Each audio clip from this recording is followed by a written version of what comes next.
What's up, everybody? Welcome here to Pop Culture Philosophers. In fact, welcome to Rockin Robbie Live. Here on a Sunday night, back again after a 2-week hiatus. What's up, everybody? Station, how are you doing? It's nice to be back in the saddle again. So there you go. How is everybody doing? Thank you for joining us. And what better pre-show is there than Big Herm going live? I always enjoy Big Herm going live, and I hope that's I love seeing Herm live. And I know that pretty soon they're doing the Blame Fable show live and all that kind of jazz. And so that's really, really spectacular. I love the lead into Rockin Robbie Live. I always pay attention to YouTube. I checked out the Verno show today with Nick. Fantastic reviews on comics, even though they're sleeping on Primordial #2, but it's okay. It's okay. A lot of people are. We'll be talking about that in just a little bit. Tonight, we're going to be talking about comic books, movies, pop culture, and a whole lot more. We'll be talking about our favorite comic books of last week. We'll be looking ahead at what's coming up in comic shops this week. Maybe some of the books we'll be mentioning will be releasing. All kinds of stuff going on there. The DC sneak peek. I'll be talking about Dune. I know I haven't watched Eternals yet, so I haven't watched that, so I can't comment on it. But I did go to the movies this week, and I decided to watch Dune, so we're doing the Dune movie review. Marvel in the 90s is back. And, of course, the top 5 movies of 1997. I have scoured through the list, so hopefully I'm not going to be missing anything tonight. And a whole lot more. Show and tell and all that jazz. You know how we do here over at the channel. First of all, let's see who all is here. What's up, TM Nerdy? What's up, DC Patrol? What's up, Joram? What's up, William? Yeah, how about them Cowboys, huh? Yeah, Cowboys played like shit today. That's all I can say. It was a crazy day in the NFL. I know that Herm doesn't want me to talk about sports too much, but it's okay. It's okay. My Tigers lost. My Lakers sucking right now. And my Cowboys played like shit today. So, I mean, I don't know. I don't know. This is just how it goes. What's up, old brother? What's up, Nicholas? What's up, Fable? How you doing, my man? Spilio's in the house. Nova 69, dudes. What's up, Eric D? What's up, James? What's up, 62 Lefty Blues? What's up, James? What's up, Billy? Out of the hospital. Station. Evil Face Bad. Let's see, who else is up in here? If you're out in here, just holler out. What's up, Andy's and Kills show? Andy's and Chills show? Chills? What's up, Albert? What's up, my man Perry with Super Chat? Perry, thanks so much for that Super Chat. Before we address that, just gotta say this. We had Perry on the random Thursday night stream, Gin and Tonic edition. Because why not? Speaking of that, no Gin and Tonic tonight, but drinking the Elysian Space Dust IPA. So, station, everybody. Bottoms up. To a good show. He was on there with me and Drew, and he was talking about that he was going through all these sci-fi movies, and he asked for a recommendation, and me and Drew at literally the exact same time said, Day the Earth Stood Still. It's like one of my favorite sci-fi movies of all time. And we did a 60s sci-fi show, and we mentioned, here's how important that film is and how much it means to me. We did a 60s sci-fi episode of the podcast, which is returning in January, by the way. We'll talk more on that in a minute. But we did a 60s sci-fi, and Day the Earth Stood Still is 1951. But we probably talked about that more than any other movie that we mentioned there. It was a wild show. Really, really cool stuff. Anyway, I'm glad you watched it. I watched your reaction video. Dude, that was fantastic. I'm glad you enjoyed it. Thank you for the super chat.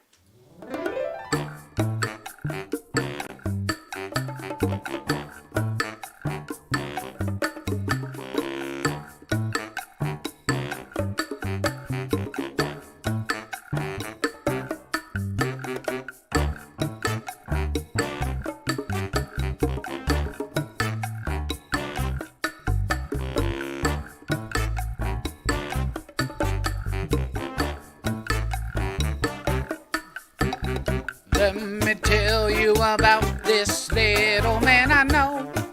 His name is Hellboy. He was sent to the earth some long time ago to save it or destroy.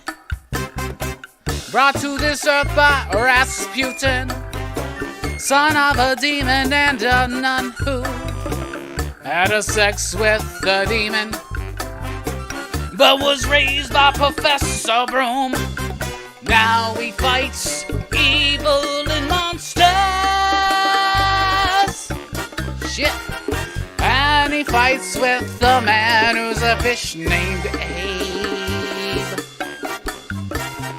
Now he fights with a fire starter named Liz. And an ectoplasmic mess named Johann. BPRD.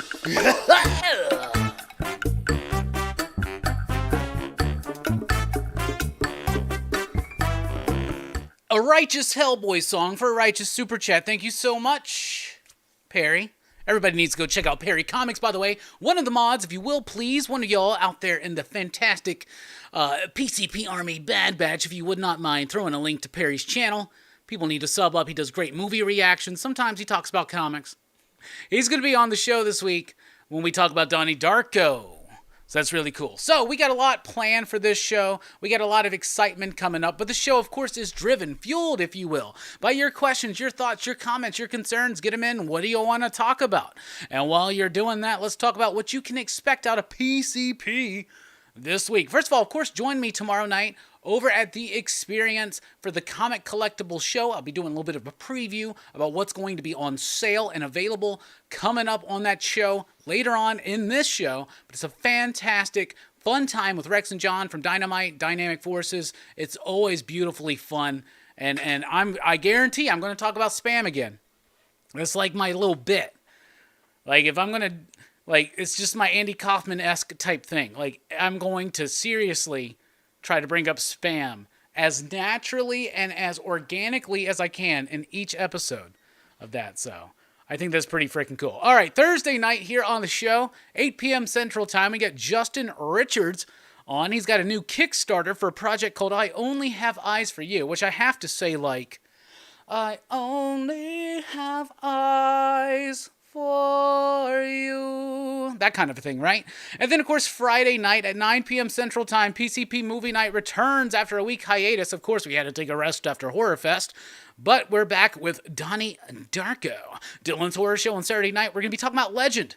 Not necessarily a horror film, but appropriately enough, I think it's rather fantastic. Also, a special announcement. PCP mystery boxes are now available. There are only 10 that we have available. They are $20. You can email us at popculturephilosophers@gmail.com. If you're interested in one, I'll send you an invoice.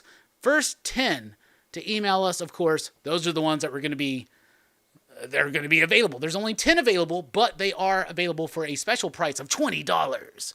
Email us at popculturephilosophers@gmail.com. We now pause for station identification.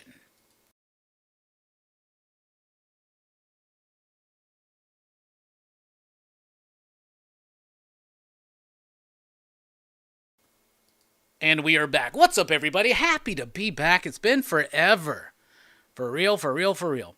Spam, spam, spam is an old Monty Python radio show skit, says 62 Lefty Blues. So, I'm not familiar with that. I'll have to check that out. Perry says, Donnie Darko, the guy from Call of Duty. I heard that he was, like, in Call of Duty or something. I don't know. I'm very excited to talk about Donnie Darko. That's one of my favorite movies. All right, like I said, this show is driven, fueled, if you will, by your questions, your thoughts, your concerns. What's up, Kirby? What's up? What's up, Verno? Great show today, buddy. What's up, Phil? What is up, everybody? Comic Book Therapy. All right, it's time for the first 6. Bueller and Bob do a first 5. And tomorrow, by the way, on the Coffee and Comics Show with Bueller over at Comics with Bueller, you're going to be joined by, of course, Bullseye Bob, as well as Justin Richards, who I just mentioned is on the show this Thursday night. You can find him tomorrow morning on the Coffee and Comics Show. So that's super freaking cool, I think. That's just me. All right, we're on to the first 6, though. So in honor of Bueller, he does a first 5, and we got to do one better. We'll do a first 6. So we're going through my Blu-ray collection. Here we go. John Carpenter, Kurt Russell, Elvis. This is the Elvis movie. Elvis the movie by John Carpenter. That's in my collection. Because I have every John Carpenter film now. In fact, we got a few of them coming up right now. Escape from New York. This is a fantastic film. So I got that Scream Factory edition. And then we got Escape from L.A. Got that one with the slip. With the reversible cover. It's I wouldn't say it's a good movie. So let's just leave it at that. Then we got Event Horizon. This is also the Scream Factory version with the slip, so I got the reversible cover there. And then moving on to one of my favorite movies of all time, it's The Evil Dead. Right there, we just covered this film for its 40th anniversary on PCP Horror Fest. If you missed out, you definitely got to check that out. And then this is my copy of Evil Dead 2, and we just covered this on Dylan's Horror Show for Horror Fest this year. And if you missed that, you need to check that out too. Great double feature, and we've already covered Army of Darkness here on the channel. That is the first 6 presented to you by Scream Factory. I wish. Joe said, I did see the Eternals movie. Well, what'd you think about it? What'd you think about it, Joe Slag?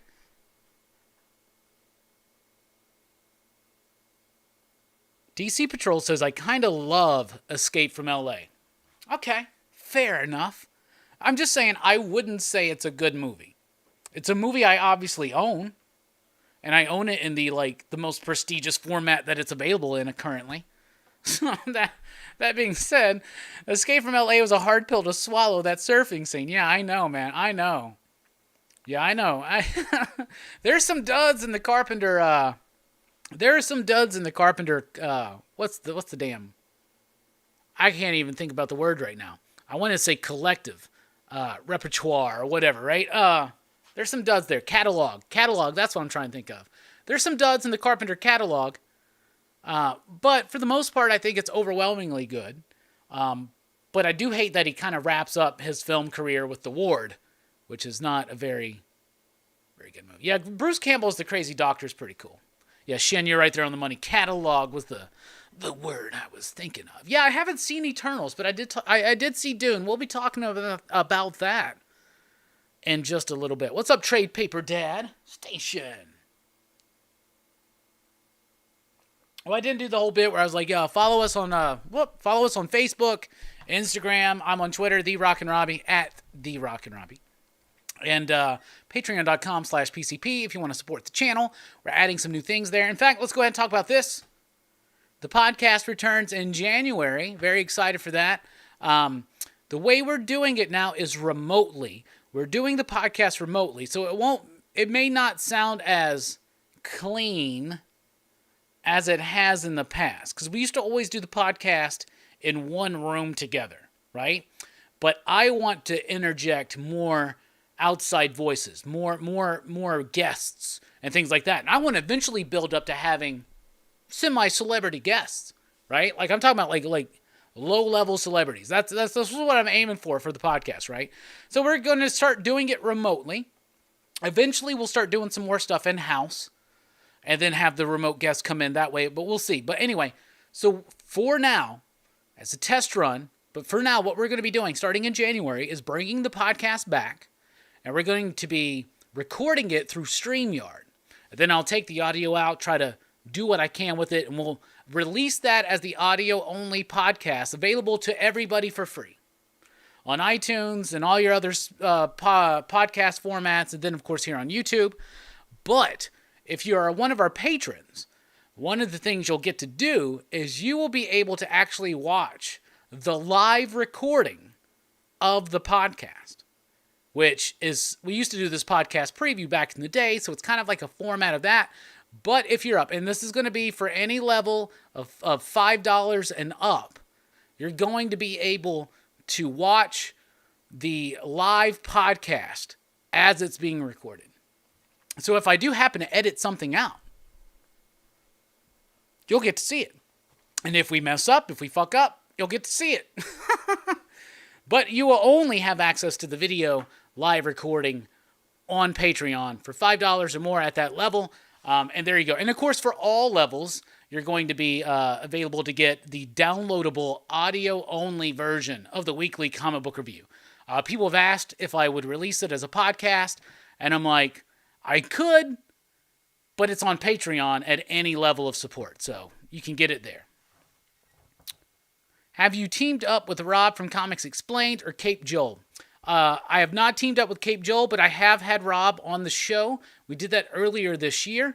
You should check out Rockin Robbie Live with Comics Explained. That was a really, really, really freaking cool show to do.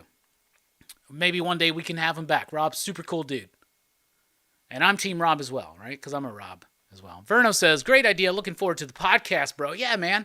And I'm looking forward to having you on the podcast. First up is going to be the Bond cast. So all things James Bond, which means I got 2 months to watch all the James Bond movies.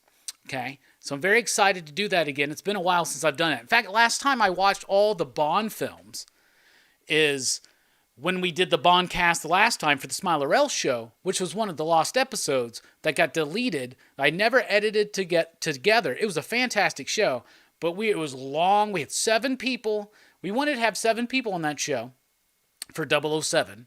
We were drinking martinis, right?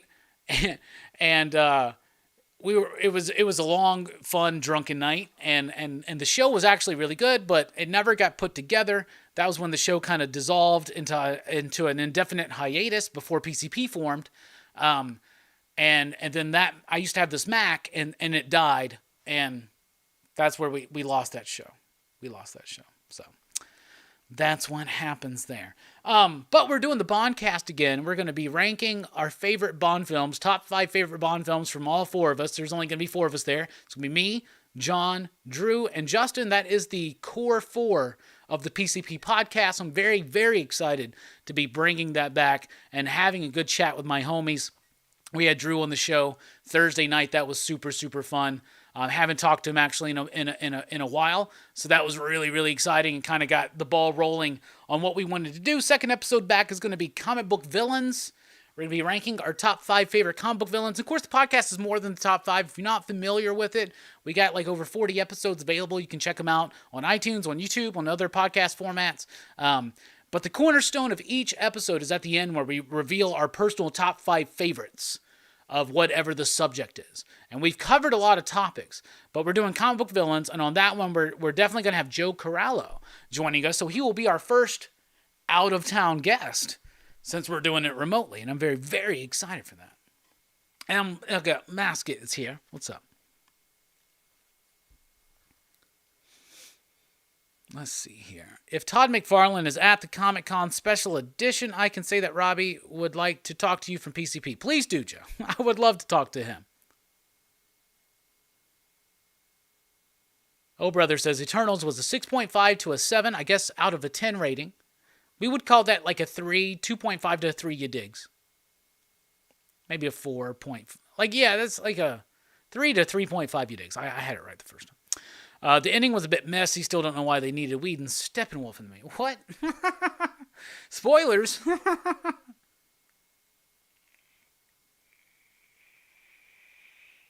See a lot of love for the podcast coming back. That's awesome. Hell yeah.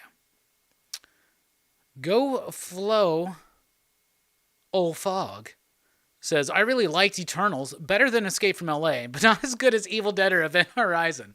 Nicely put. Okay, I can dig on that. That's funny. I like that. Albert's looking forward to the podcast. Hell yeah, me too. Say what's down for the podcast? Hell yeah. I'm glad it's coming back.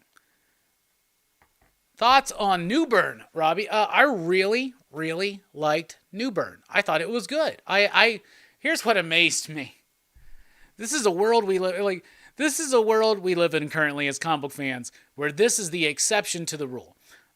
Chip Zdarsky and Jacob Phillips delivered a first issue with great writing, solid writing, and really great artwork, and especially great coloring, right? All right, so great art, great story, solid story, and they were able to introduce the concept, the characters, and tell a complete one-and-done story with a lead-in to the next story. What the hell? It's almost like a bygone era where that used to be the typical norm. Hey, we got Joe Corallo in the house right here. I was just talking about how you're going to be joining us for the Comic Book Villain Show. I mentioned it to Hammer Time Holshoe earlier, and he was like, hell yeah. And my planned fourth, and I'm sure he'll be down for it, is Drew for that one, because Drew loves comics as well, and I'm very, very, very excited for that podcast returning. Station Joe.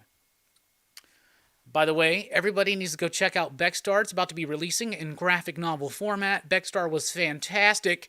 Joe's got something new coming up, and all I can say is I've seen a little bit of it, and it looks frickin' fantastic. Y'all are in for a treat. So, pay attention.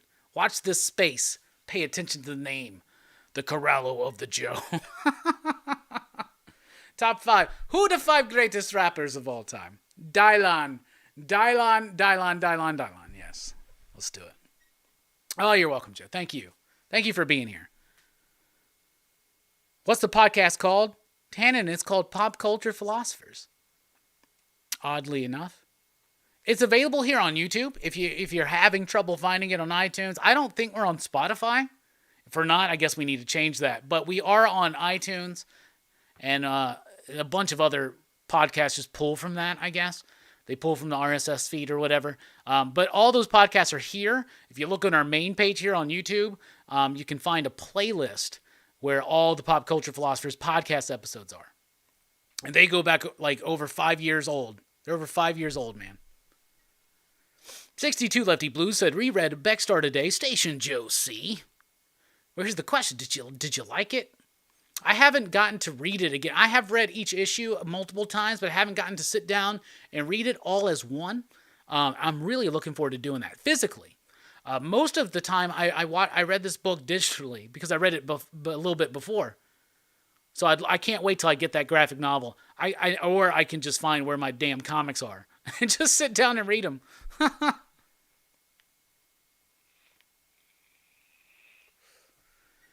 Robbie, did you know the next Action Comics artist is going to be Riccardo Federici? Is it for what? Is it after this Warworld Rising thing? Or is he going to be an artist within Warworld Rising? Because Warworld, or the Warworld Saga, I should say, my bad, actually starts this week, and I'll be reviewing that in the DC Sneak Peek at the top of segment 2.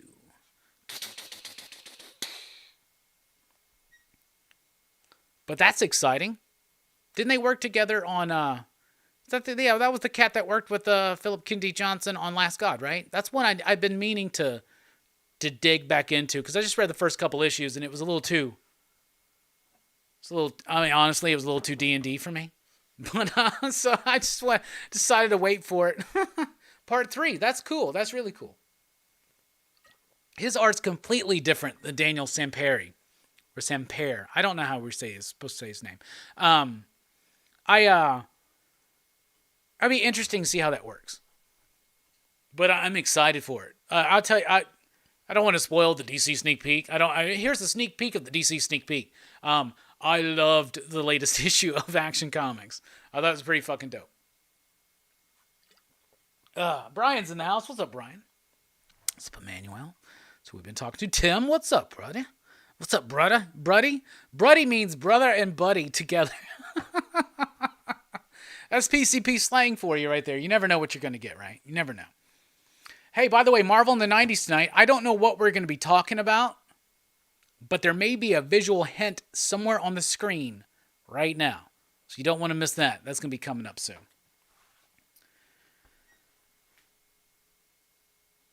Last God doesn't get any less D&D, but it was so good. Eric, now here's the thing. Don't misunderstand. When I said it was a little too D&D, it was just a little too D&D and dense for me to follow. Like I was just losing the plot really easy. So I decided I would trade weight it, and I know that there's like this deluxe hardcover or something out now, but I really want to check it out. Miguel Madonna. Okay, that's a really cool art team set up for Action Comics. I hate that it's switching back and forth between people. Miguel and Daniel have a style that I think work better together than, what is it, Federici? Who was it? Gotta look back now. As I look back, it went too far. And I see that Joe Slag said, to me, the best villain in DC has always been the Joker. And Marvel, Dr. Doom? I agree with the Marvel pick for sure. My top 5 villains, if you know me, Riccardo Federici. If you know me, it's not going to be hard for you to figure out my top 5 comic book villains of all time. But I am going to try to stretch out and see, but it's going to be obvious. I mean, y'all know who my number 1 is already. Barry Windsor Smith, goodness. What's Barry Windsor Smith got to do with anything?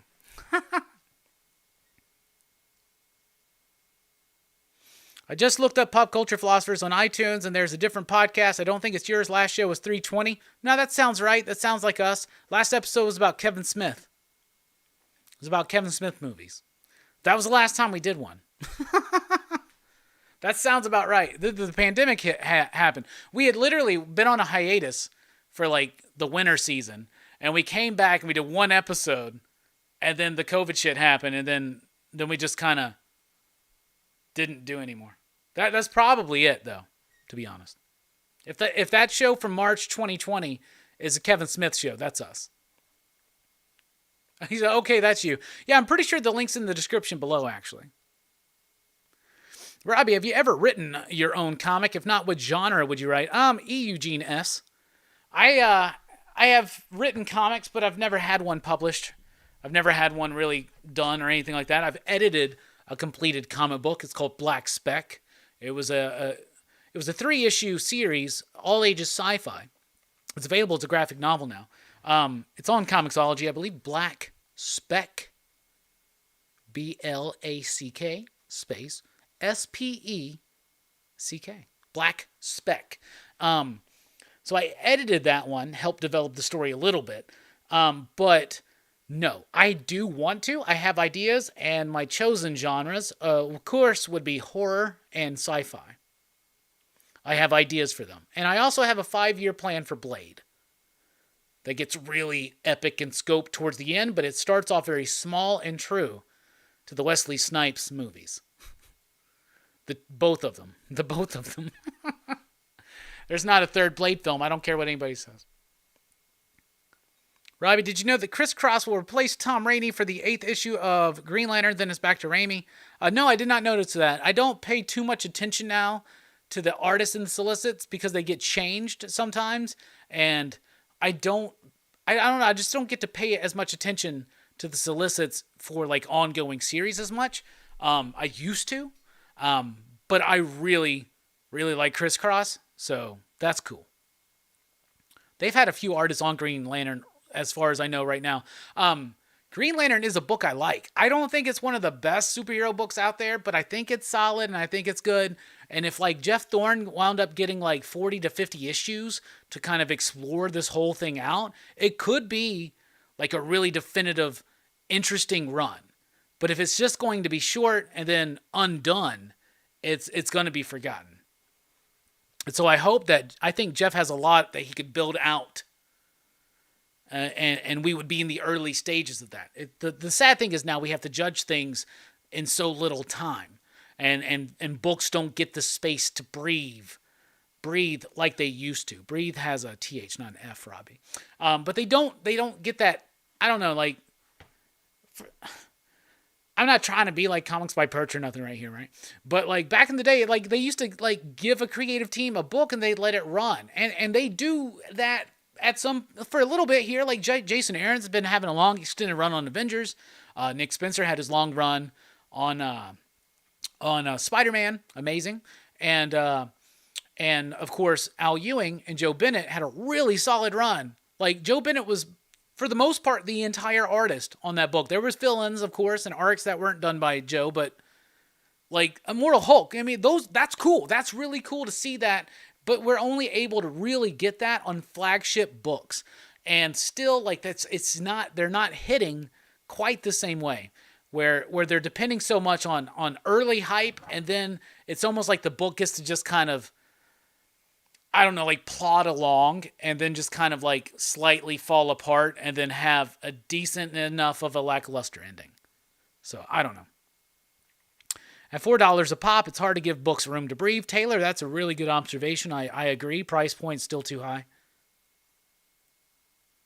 Love Dr. Doom as a villain. Such a regal villain. I remember when Namor went to Doom for help after the Illuminati and the Cabal failed. Doom's response to Namor was, Doom is no one's second choice. Yeah, I love that bit. I love that bit so much. The only plot left dangling will be Kyle's whereabouts. Where is Kyle? There's too many Earth-based Green Lanterns. That's the problem. It's hard to like have a definitive focus on a Green Lantern book. And so what I do like in the Thorne the Thorn run right now is that there is a focus on Joe and there's a focus on John, and that's kind of it. And then the rest is like this really, it's an interesting enough story that if it was world built out and it was able to like run for a while, I think it has a lot of potential. But if it gets wrapped up in 12 to 15 issues, I don't know. New Saga is 48 pages for $2.99. They can do that over at Image. Apparently, Marvel and DC can't do that. Well, they could. If Todd McFarlane can consistently give us a book with a cardstock cover, with high quality paper and a good decent page count for $2.99, there you go. Hey, Spilio's here with a super chat. Just became a patron. Now I can die in peace. Spilio, just so you know, if you become a patron, you don't have to then throw a super chat out, but we do appreciate it.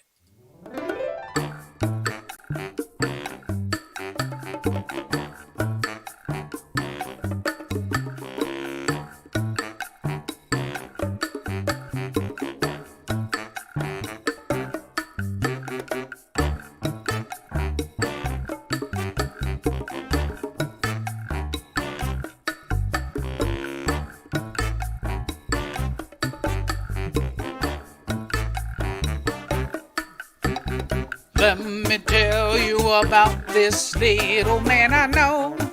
His name is Hellboy. He was sent to the earth so long time ago to save it or destroy. Brought to this earth by Rasputin, son of a demon and a nun who had a sex with the demon, but was raised by Professor Broom. Now he fights evil and monsters.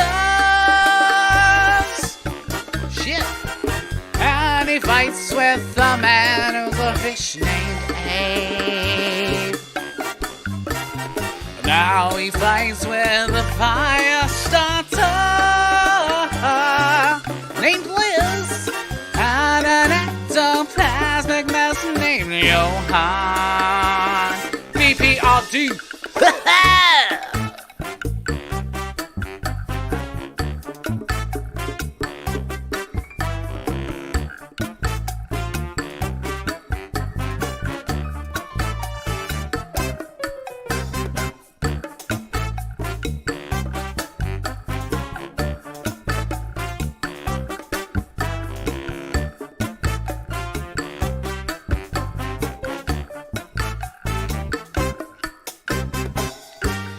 Thank you so much for the super chat, Spilio, and thank you for joining us over at patreon.com/PCP, like these fine PCP Patriots right there.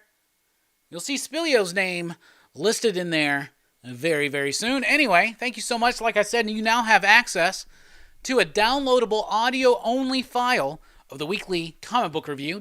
Is like everybody wants it, the podcast. That's where it is. At any price level, you can get the weekly comic book review in a downloadable audio format. You can download it. You can listen to it at your leisure. And it's available there at patreon.com/PCP. And when we start the podcast back up in January, you and y'all alone will be able to see the live video recording of the podcast before even the audio is formatted, edited down for the digestible audio audience. So thank you so much. We really do appreciate that. What's Magnola doing? He's still, of course, doing more of the Hellboy stuff. He's got his art book's about to come out. I'm really excited for that. That hasn't released yet. Robbie, are you subscribed to Donny Cates' Substack because he did a Hulk interview? No, I'm not subscribed to any Substack right now. Hey, we got Bob from Everything Comics Station. Bob, looking forward to the show tomorrow morning with, of course, Bueller over at Comics with Bueller, the Coffee and Comic Show. You guys got Justin Richards. Justin Richards, of course, will be joining us here on the channel. That's going to be Thursday night at 8 p.m. Central Time. He's got a new Kickstarter for I Only Have Eyes for You. Anyway, also PCP mystery boxes are now available. There are only 10. So get them right now while they're hot. Email at us Email us at popculturephilosophers@gmail.com. They're $20. You email me, let me know you want one. First 10 emails, I'll send you an invoice. Bob, thanks for being here. All right, you're here just in time, Bob, because we're about to look back to last week. We're about to look back to last week and talk about our favorite comic books. In fact, what was your favorite comic book of last week? What was your pick of the week?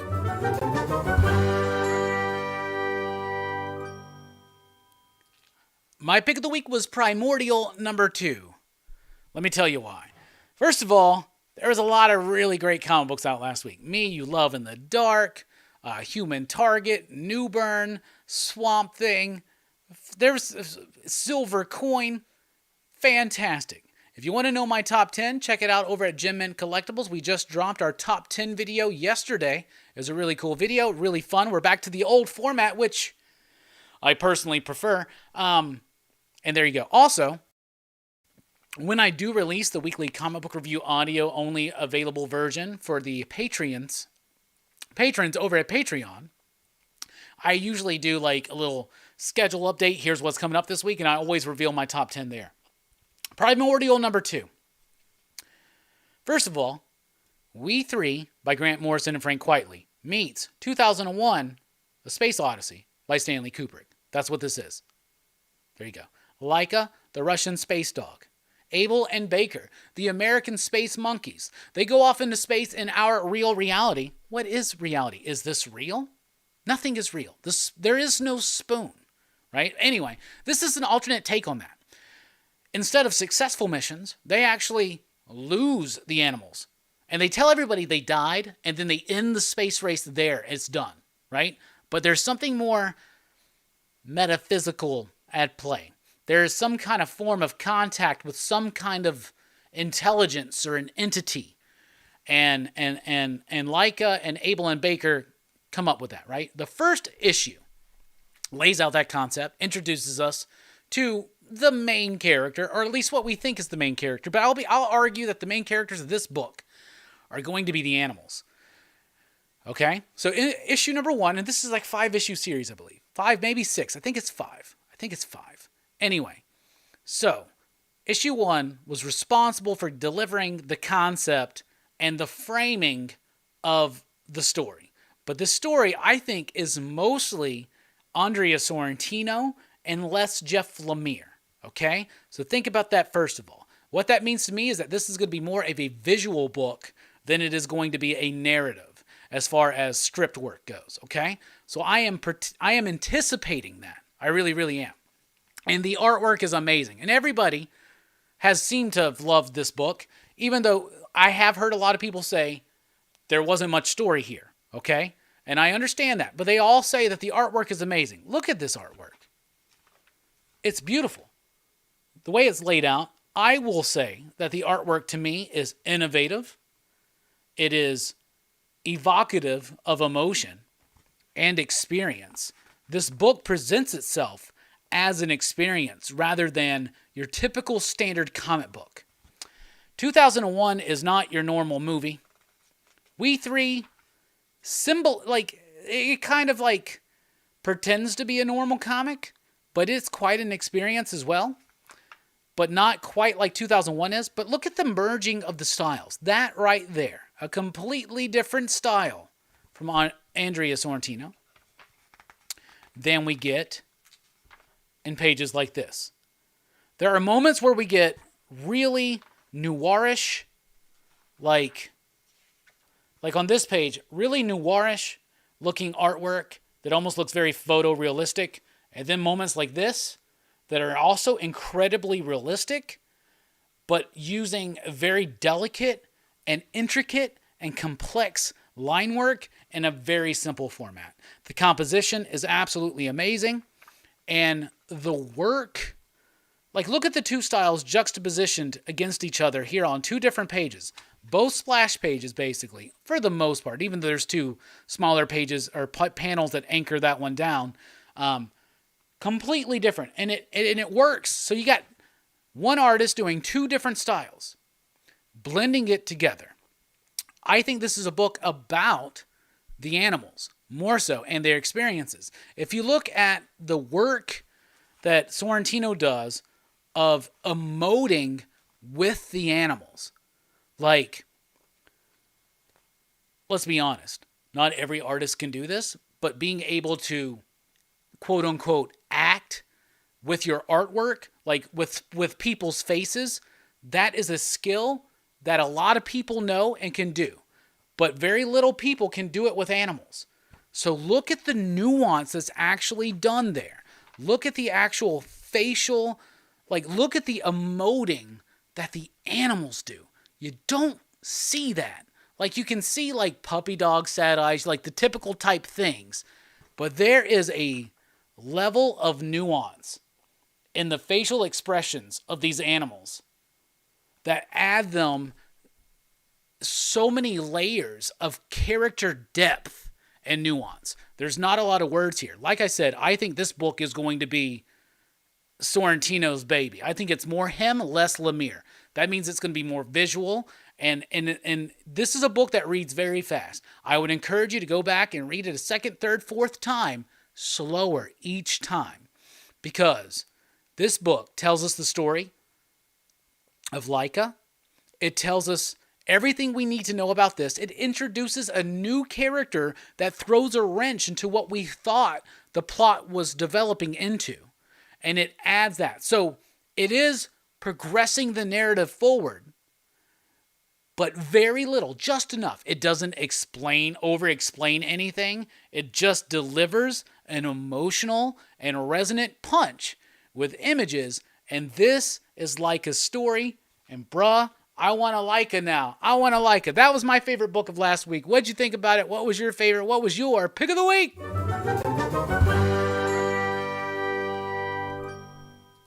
You know, I've had some people, nobody out there on YouTube world, but like, you know, people I know, they're like, why do you do the pick of the week segment? You know, you already talked about the pick of the week at the beginning of the weekly comic book review. Why do you do it? Well, it's because here I get to like show a little bit more artwork, go a little bit more into it. I've had a few more days for it to actually sit on me. I do that weekly comic book review after I've read these books, aside from the DC ones, which I get to read a little bit early. But that's why you are getting the book a little bit earlier. Anyway, that's why I love doing this segment. Plus, I get to know what y'all think. So I'm going to go back and see what everybody says here. Bear with me as I go up. Dun-dun-dun-dun-dun. All right. Emmanuel says, Batman Superman Authority Special was good. All right. Marco says, speaking of Hellboy, Bones of Giants is cool. Just happy to see him back in a run, even though I think it's a miniseries. Yeah, it's a miniseries based on the very first Hellboy novel. Like a novel, like prose novel. It had some illustrations from Mignola. It's from way back in the day, like at least 20 years ago. Probably longer than that. Maybe it's like 20, 25 years ago. So that's what's going on there. Excuse me. Anyway, so... but I liked it too. It had that old school Hellboy approach, and the artwork was pretty solid. Spilio says Dark Knights of Steel. That was also Jim's favorite book of the week. Zach says too many choices last week. Top 2, Primordial and Dark Knights of Steel. Oh Brother says Dark Knights of Steel was a close second. But Oh Brother says for number 1, it's To Me You Love in the Dark. So does Rod. Rod says that as well. Eric says nothing has been able to hold a candle to Swamp Thing for me. It's the book of the year for me. It's one of them. I'm starting to think already, what's the top 10 going to be for 2021? So there you go. Perry says, Dark Knights of Steel, I loved it. Shin says, love Swamp Thing when he has a good writer. Animal Man was awesome as well. I agree. Everything Comics says, if I missed anyone, station to you all, too. All right. Rod says, oh my God, the Me You Love in the Dark, it was amazing. I wasn't expecting that. It was a fantastic book. Officially Unofficial Geek, she says, picks of the week for me, Swamp Thing, Arkham City, and Batman for that art by Jimenez. Am I right, y'all? Yes, you are. The artwork on that is absolutely fantastic. Arkham City was really good as well. Arkham City was my number 5 of the week, I believe. And when I rank them, it's just like a subjective type thing. Like, I just love these books. Love good comics. Love it when there's more good comics of a week than there are bad comics, right? Bob says, Newburn was my pick of the week. I loved it. Hell yeah. Oh Brother says, Primordial was great too. It was a quick read, but gave some good backstory. It was cool to see Laika get consciousness. Yes. And just, I'm a sucker. I've said this so many times this week. I'm a sucker for a good animal story. And like, going through the emotional roller coaster of this dog's life, like being like a stray, near death, recovered, an experiment, lost in space, one hope, and it just goes to show you like what's the difference between human consciousness and animal consciousness. You know, we're not on a Teen Dog Shades night. It's been a while, by the way, since we've done one. We definitely got one more coming before the end of the year. But you could argue what the difference is, but when it comes to the base level of we don't want to be alone, right? And animals feel the same way. Most, not all animals. Some animals totally thrive being alone. You know what I'm saying? But we're mammalian animals. Let's just say that's a little bit more of a, right? Cats and dogs and rabbits. The we three animals, basically. It just shows the connection. And anybody that has pets and is a proud pet parent, I think they can really pick up on that. Eugene S. says, I needed a little bit more text in Primordial number 2. Art was awesome, though. I don't know how much we're going to get. We're going to think one more episode's probably going to be, one more issue's probably going to be about Abel and Baker. They're probably going to combine those together. And then they can get to it. We'll probably get in the next issue, we're going to get some backstory probably on this doctor, the scientist that Laika is friends with, who has now been introduced as the other protagonist of the story. And we don't really have a solid antagonist yet, so that's probably going to be developed as well. I think it is a miniseries. It's all a question about that. It is a miniseries. So I think it's 5 issues. It might be 6, though. I think it's 5. Taki says, Firepower 17, Kirkman is doing a decent job with this title, and it hit a high point. The art is very good. Yeah, Kirkman's doing something I can't believe he's doing. He's telling an efficient story. He's telling a very fantastic emotional story, and he's doing it without having a bunch of overly verbose talking heads. That's fantastic to me. Evil Face Bad says, the Silver Coin, loved it. Had 2 quick, cool stories. Can't believe how much I love this book. I've got every issue so far. I would love to see the series go past 100 issues. That's really good. Bob says, Firepower finally hit the way that I have hoped for in issue 17. We are going to see that deep kung fu goodness. I actually thought that it got to the point quicker than I thought they were going to get to. Yeah, Silver Coin was amazing. I love Silver Coin. I think that was my number 3. Me, You Love in the Dark was my number 2. Tyler says, haven't read Primordial 2 yet, but I love Silver Coin. Hellboy was one of the better Hellboy stories to come out in a while, too. I agree. Verno is blaming Nick for not covering Primordial number 2. It was dope. It was really, really good. And Taki says, Rod, Sheena was good. Seriously. It was. It was really good. I mean, it was good for the obvious reasons, and it was good for the non-obvious reasons as well. Taylor really liked Strange Academy, Death of Doctor Strange. Del Mundo's art didn't do quite as much as Ramos's, but it was still fun, if an unnecessary read. But it does deliver some backstory on the characters, so I think it was more plugged into Strange Academy than the Avengers. Death of Doctor Strange was plugged into the Avengers run. However, I really liked that story. I thought it was pretty decently solid, and I will tell you this. Alex Packnadell, friend of the show, will be back on soon. We wanted to have him back on this last month, but there were some things that happened that didn't allow that to happen. But Alex Packnadell needs to write Iron Man. I mean, I'm being very serious right now. And I'm not just saying that. I'm not just saying that because Alex is like a homie of mine, I guess. I'm proud of. I'll call Alex a homie. He may not call me a homie, but I'll call him a homie. I just really think that Alex Packnadell would rock the hell out of an Iron Man book. And way more, I mean, I'm not trying to disparage Chris Cantwell, but I have not liked anything he's done at Marvel. I love his book, Everything, from Dark Horse. Like, seriously, check that book out. Everything. If you like shit like Twin Peaks, weird, quirky, cerebral, oddball type shit, read Everything. Everything is really, really freaking good. So, Robbie, what's your thoughts on Knighted? People blew it up. I did not like Knighted. I didn't like it really at all. I guess there was a decent enough. Eric says, I'd buy Pagnadel's Iron Man in a heartbeat. Like, seriously, people from Marvel may listen to this. So, we need to put that in the air. We need Alex Pagnadel on Iron Man for an extended run, and we need me on Blade for a 5-year plan. Man, Frontiersman #2 blew me away. Really liked it. But Knighted, no, I didn't really like Knighted. It just didn't quite work for me. It just, I don't know.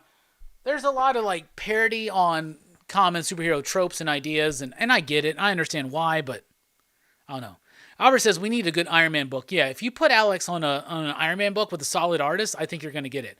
I don't even need to be like, Marvel, like y'all don't even, I don't even need like an editor's pay or whatever, but like, honestly, like I'll take a kickback, but I can give y'all some good ideas. Like for instance, Alex Pagnadel. Okay, Alex Pagnadel on Iron Man. Who is the artist we want on Iron Man with Alex Pagnadel? It would be easy to say Martin Simmons. However, Martin Simmons wouldn't work for that typical superhero dynamic that people are expecting out of a flagship Iron Man book or Marvel book like Iron Man.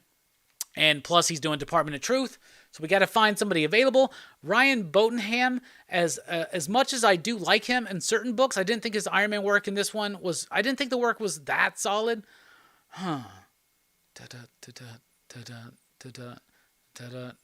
Can't use Juan Ferreira because I'm planning to use him for my 5-year Blade plan. Let's see. Who is no Comic Toby? I'm not on TikTok. I know what a TikTok is, but I'm not on TikTok. Who is a good artist to put on Iron Man with Alex Pagnadel? Who's drawing the Marvels? Whoever's drawing the Marvels would be cool, but at the same time, if we could get the cat, what's the cat's name from Radiant Black? That would probably be cool.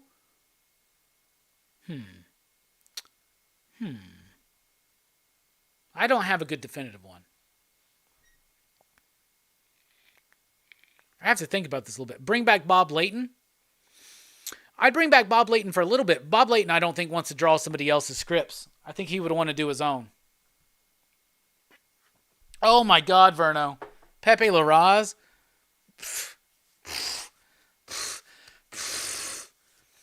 And I'd hate to lose him off of Fantastic Four, but RB Silva would be really good. Dude, Pepe Larraz and Alex Pagnadel and Iron Man would rock so fucking much. Oh my God, that's it. That's the dream gig right there. There we go. Redondo, that would be really good too. I think DC's got better artists right now. I mean, honestly, Jerome Opeña, he'd do like 2 issues and then there'd be a fill-in. That's one of the problems with artists now. You got to find like a backup artist that would fit it.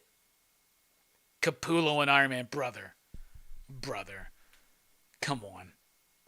Dude, that would be so good. Leno Yu, I don't know. I don't know if I'd like him on Iron Man as much.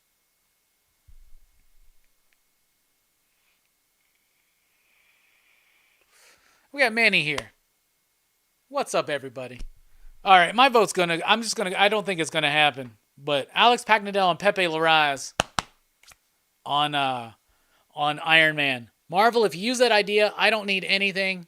I just want some early PDFs. I know friends of mine get them. I don't. I don't even know who to reach out to. If there's somebody out there, just please reach out to me. I would like to get them. I'll cover more Marvel books if I can get them earlier.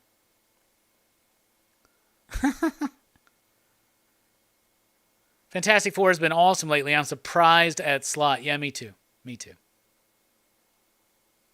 Hell yeah. Knighted was okay. It was funny that he was a peeping Tom. Yeah, I mean, it's all right. I was disappointed in it, to be honest with you. Yeah, Larraz is pure fire. Is it Larraz or Larraz? I don't know. It doesn't matter. Pepe.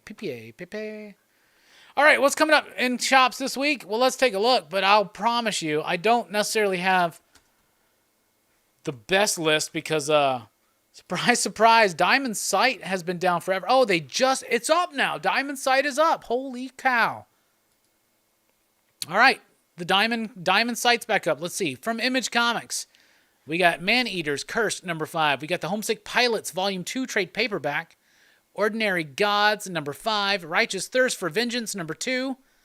Phenom X, number 1. That's the it's the John Leguizamo book. Sea of Stars returns with issue number 11. Six Sidekicks of Trigger Keaton, number 6. I believe that's the final issue. Stillwater, number 11. Trover Saves the Universe, number 4. Undiscovered Country, 17. And What's the Furthest Place from Here, number 1. I've read that book. It's really freaking good.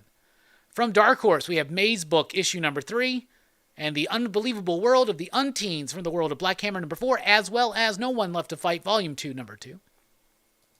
From IDW, we have Canto 3, Lionhearted, number 4, G.I. Joe, A Real American Hero, number 287, and Transformers, Wrecker's Tread and Circuits, number 2. From Marvel, Aliens, number 8, Amazing Spider-Man, number 78, Avengers Tech On, number 4, Deadpool, Black, White, and Blood, number 4. Excalibur, number 25. Eternals, number 7. Hellions, number 17. The penultimate issue, as they say. Savage Avengers, number 26. Miles Morales, Spider-Man, number 32. Star Wars High Republic, number 11. Strange Academy, number 13. The Thing, number 1. Here's the thing. Venom, number 1, is out this week. I know a lot of people are anticipating that Hulk is out this week, but it is in fact not. From Dynamite Entertainment, we have Dynamite Lives, number 5. Their zombie book. I'm not caught up on that, so I haven't been reading it. We have Kiss, Phantom Obsession, number 3. James Bond, Hymeros, number 2. Nyx, number 1. I'm going to be checking that one out. I'm a little familiar with the character, not super much.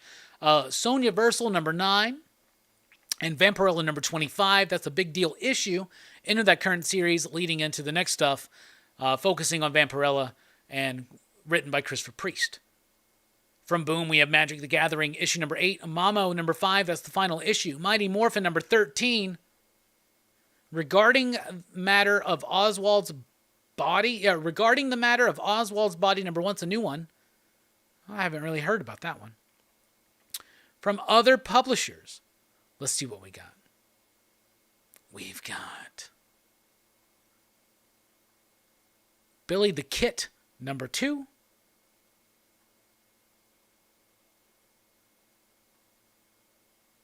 Sumerian, Beyond the Black River, number 2. There's a lot to filter through here. Citizen, number 3. I love the names of manga. Does Hot Elf live next door to you? Does a hot elf live next door to you? No. Trust me, I've seen my neighbor. FemForce 194. What is that book and why is it on 194? Hath No Fury, number 2. Headless, Season 2, number 1. I remember liking Headless, but I don't remember much about it. Horizon Zero Dawn Liberation, number 3. It's a video game adaptation, I believe. Life is Strange, Settling Dust, number 2. What else we got here? My Date with Monsters, number 1. That's from Aftershock. North Bend, Season 2, number 1. I got the trade of that. I need to read that. Out, number 2 from AWA. I thought issue number 1 was okay. The trade paperback of Recount is out this week, as well as Provenance of Secrets, number 1. That's both from Scout Comics. From Fantagraphics, we have Red Room, the Antisocial Network.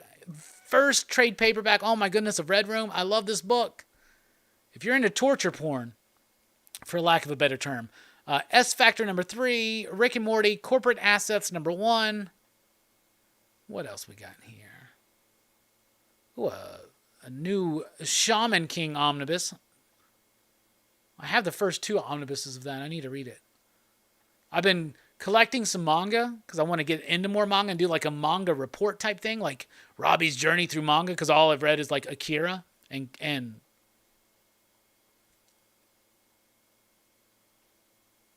I think all I've read is Akira. I'm trying real hard. Lone Wolf and Cub I've read a little bit of, and Blade of the Immortal. Yeah, I very, very limited my experience with manga. And Witchblood number 8. So that's what we got out this week. We also do have DC books, and we'll be getting to those when we come back from the break on the DC Sneak Peek. So, y'all, we'll be right back. Out of everything coming up, what are you most looking forward to? But here's the thing. I do want to start reading more manga. So right now I got One Piece, Shaman King, and Attack on Titan set up to be reading. What do y'all think I should check out as far as manga goes? Be right back here on Rockin Robbie Live.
What's up, everybody? Welcome back to Pop Culture Philosophers. Welcome back to Rockin Robbie Live, here on a Sunday night. Returning after a 2-week hiatus, we've already had a lot of fun talking about our favorite comic books of last week, looking ahead at what's coming up in shops this week. Yeah, I saw Perry talk about Imposter, Batman the Imposter coming out this week. Yeah, we're going to be talking about that in just a second. Because coming up here on this segment, we got the DC sneak peek, we got my Dune thoughts, my thoughts on the Dune movie. I haven't watched Eternals yet, but I did watch Dune. I got a lot of thoughts. And then Marvel in the 90s. All of that now in this segment. What is up, everybody? You can support us over at patreon.com/PCP, like these fine PCP Patreons right there. Right now, as a Patreon on any level, you get access to the weekly comic book review in a downloadable podcast audio-only format. You can download it, carry it with you, listen to it while you're walking or jogging or driving to work or whatever you want to do with it. You know, it's yours. And then coming in January, when the podcast returns at the $5 level or more, you're going to be able to watch the live recordings of the podcast before it drops as an audio only for everybody else for free. So there you go. We had a fantastic chat on the last segment, and we ended with me asking, what manga should I check out? Because I'm wanting to read more. I got One Piece, I got Shaman King, Attack on Titan. I forgot that I do have Berserk. Volume 1, because that was something Jim Mint had recommended to me. So I'm excited to check that out. I'm hearing a lot of Vagabond and Battle Angel Alita out there. Of course, I read Akira. I love that book. We're actually going to be covering that on Comics Revisited in January. So that's going to be super, super fun. So I'm going to go back and look at the comments here. Let me throw that back real quick. But what you have to look forward to, what? Okay, never mind. Just say, follow Pop Culture Philosophers on Facebook and on Instagram. If you're on Facebook, you might as well join the PCP Army. That's the official Pop Culture Philosophers Facebook group. You can also follow me on Twitter at @RockinRobbie and find podcasts and more at popculturephilosophers.com. There you go. Coming up here this week on the show, we got Justin Richards Thursday night talking about his latest Kickstarter, I Only Have Eyes for You. Donnie Darko for PCP Movie Night on Friday night at 9 p.m. Central Time. Dylan's Horror Show covers a dark fantasy legend on Saturday night. And that is what we got. And of course, PCP mystery boxes are now available. There are only 10 that are available.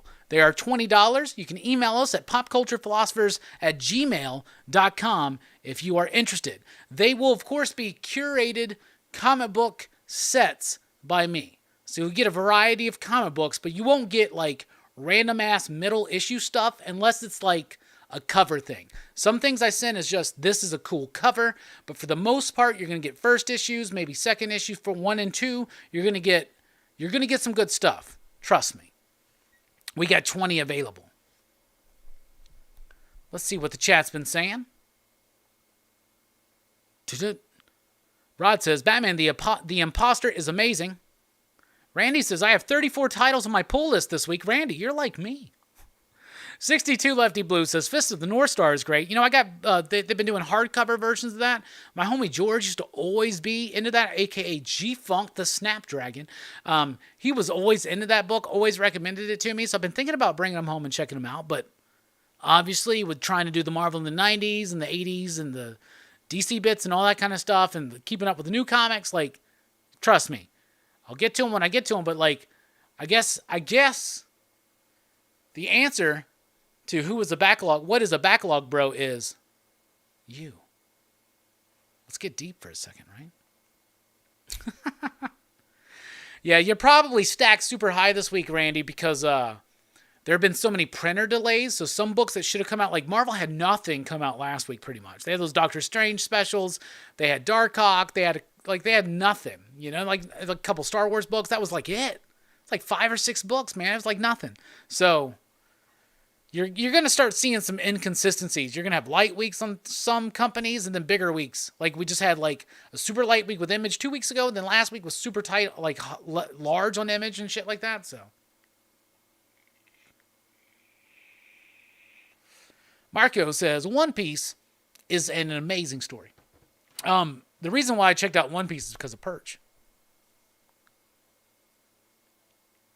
Osama Tezuka is considered the manga godfather. He created Astro Boy way back. His old stuff is getting released in English. I'm reading some of those.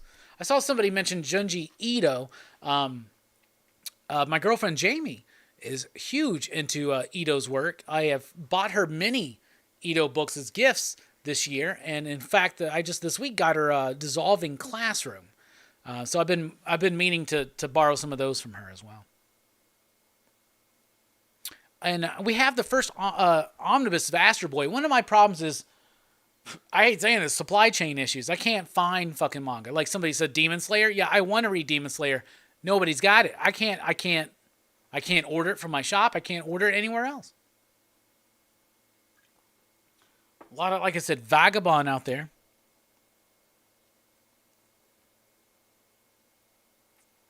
Chucky episode 5. Haven't seen it, but I did watch episode 4.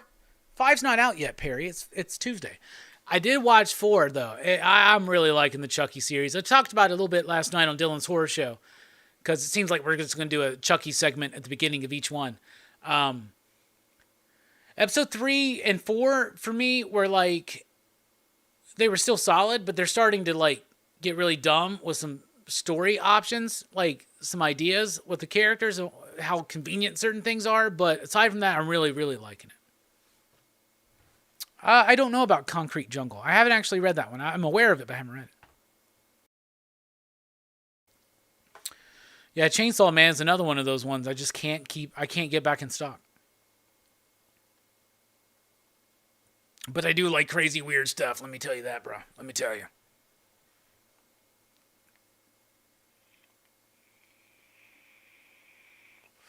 The box set of Demon Slayer is now available. Yeah, that's a bit pricey, though. To buy that all in one chunk, that's a little bit too much for me right now. Read Berserk if you can find the hardcovers. I do have the first hardcover. JC says, speaking of manga, I got all the volumes of Blood on the Tracks that are coming out in the mail. I heard it is top-notch horror that is not Ito. Cool. Definitely want to check that out then.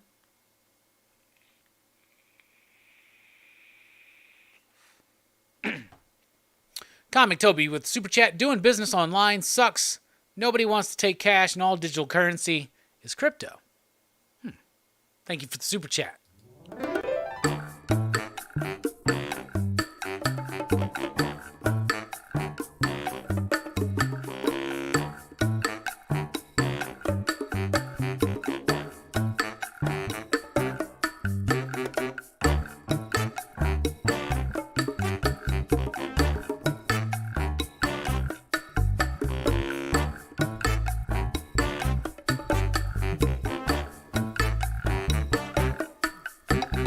Let me tell you about this big old man I know. His name is Bowser. He's not even a reptile. What? He's not a man. I don't even know what I'm saying. No, oh.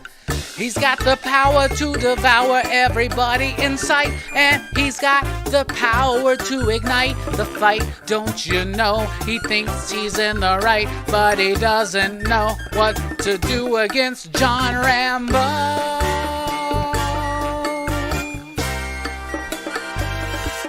Love that Rambo.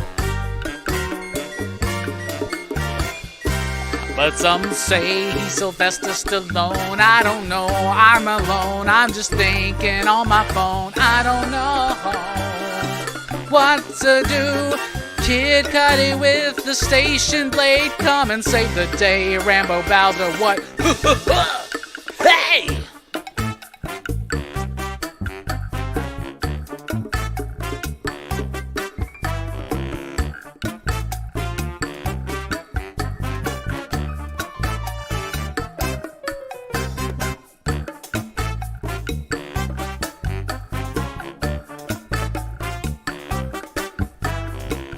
You know, Bowser's never going to get defeated by John Rambo if Rambo's staying that far behind. You know what I'm saying? He's so far away. He's got one little knife. It's just not going to work.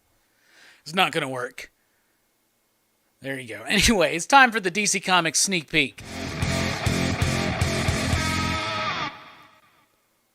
And first up, Superman vs. Lobo, issue number 2.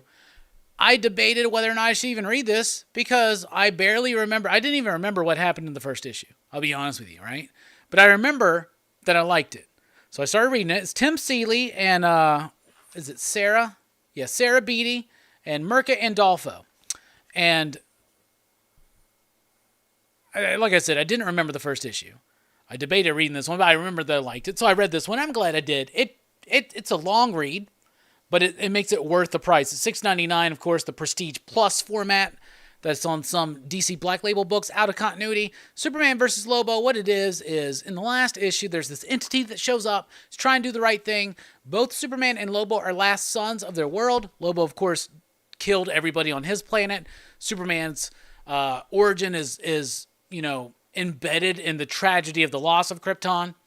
So he brings Krypton and all its people back, and he brings Zarnia or whatever the hell it is that Lobo's from, brings that all back, but he mistakenly places the wrong person in the wrong world. So Lobo is on Krypton, and Superman is on Lobo's world. So it's quirky, it's fun, it's got a little slight bit of raunchiness to it, not super heavy into it, but it's fun, it's light, and if it's a heavy week for you, this is skippable, but it is kind of fun, but it's not like super like must read or anything like that.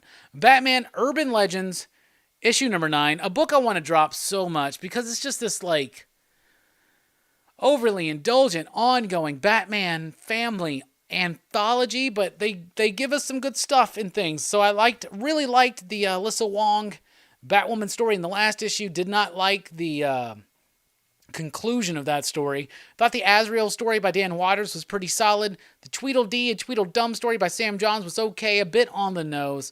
And then the Outsider story is just completely losing interest on me. But I can't drop it. Dan Waters, it's got one more story coming up in the Rom V's on an issue. Oh my goodness. I'm just going to start reading the stories I care about. I'm glad I get the DC books early, to be honest with you. Black Manta number 3. This book has more than lost me. I keep reading it because I'm an Aquaman fan, but man, it becomes a little bit more clear in this one what it's actually trying to be about, but I mean, there's nothing exciting here. There's nothing exciting there. Wonder Woman 781. This is another book that's really on the chopping block every time I read it. And this one just didn't do much for me. I thought that the Afterworld story was decent enough for the most part. Maybe went a bit too long, but it was decent enough. But since Diana's come back, I feel like it's just been kind of mishandled. We're all building up to this whole trial, the Amazons thing, which to me just seems very uninteresting, and all the build up to it. Like there's a backup story here, and I read it because it was building up to it. And it's just like, it's not doing much for me. The Wonder Woman story is okay. It's decent enough. It's okay, but it's not great. And it's not even, I wouldn't even necessarily say solid. The Joker, issue number 9. I don't think I like this book anymore. It has become, it's a book that's got some decent ideas. And James Tynan's exploring these ideas about this like unknown organization or these people that are like making like designer villains and this and that. And there's this conspiracy, and it ties back to things from the Joker War and even before that, all the way to the Bane origin. And there's some interesting ideas. But the execution of that is, this book is overly verbose. It's not action heavy. It is Gordon heavy, but it's not giving us much about Gordon that we don't already know. And the Joker actually shows up in this issue, but it still just doesn't work for me. And so the Joker's quickly becoming it is my least favorite James Tynion book right now. I'll tell you that. Deathstroke number 2 has an energy that sizzles off the page. Pretty much double page spreads all the way through from Howard Porter. Absolutely amazing artwork, dense. It's got detail, but it's got vibrancy. And it soars off the page. The story is fun. It's Deathstroke, Black Canary, and Toyman on a secret mission to go and save the satellite. Cyborg Superman is involved. This is just good fun comics. That's what that is. Action Comics 1036. This is the start of the Warlord saga. So we know that Philip Kennedy Johnson is going ahead with the idea that Superman and the Authority is in continuity, even though it doesn't seem like it is. Because in that book, the Justice League was done and gone. Superman was old, losing his powers, and he was with President Kennedy in the first issue. So it's way older than the Superman should be. Anyway, Philip Kennedy Johnson does do his best in this issue to kind of explain how it fits, but it doesn't work. Let's just be honest with each other. They're ignoring that continuity. However, this issue was dope. The magnitude of Warworld and what Mongol's doing, the epicness of Superman, the good-naturedness of Superman, and how that juxtapositions against the Authority and their utilization in the story.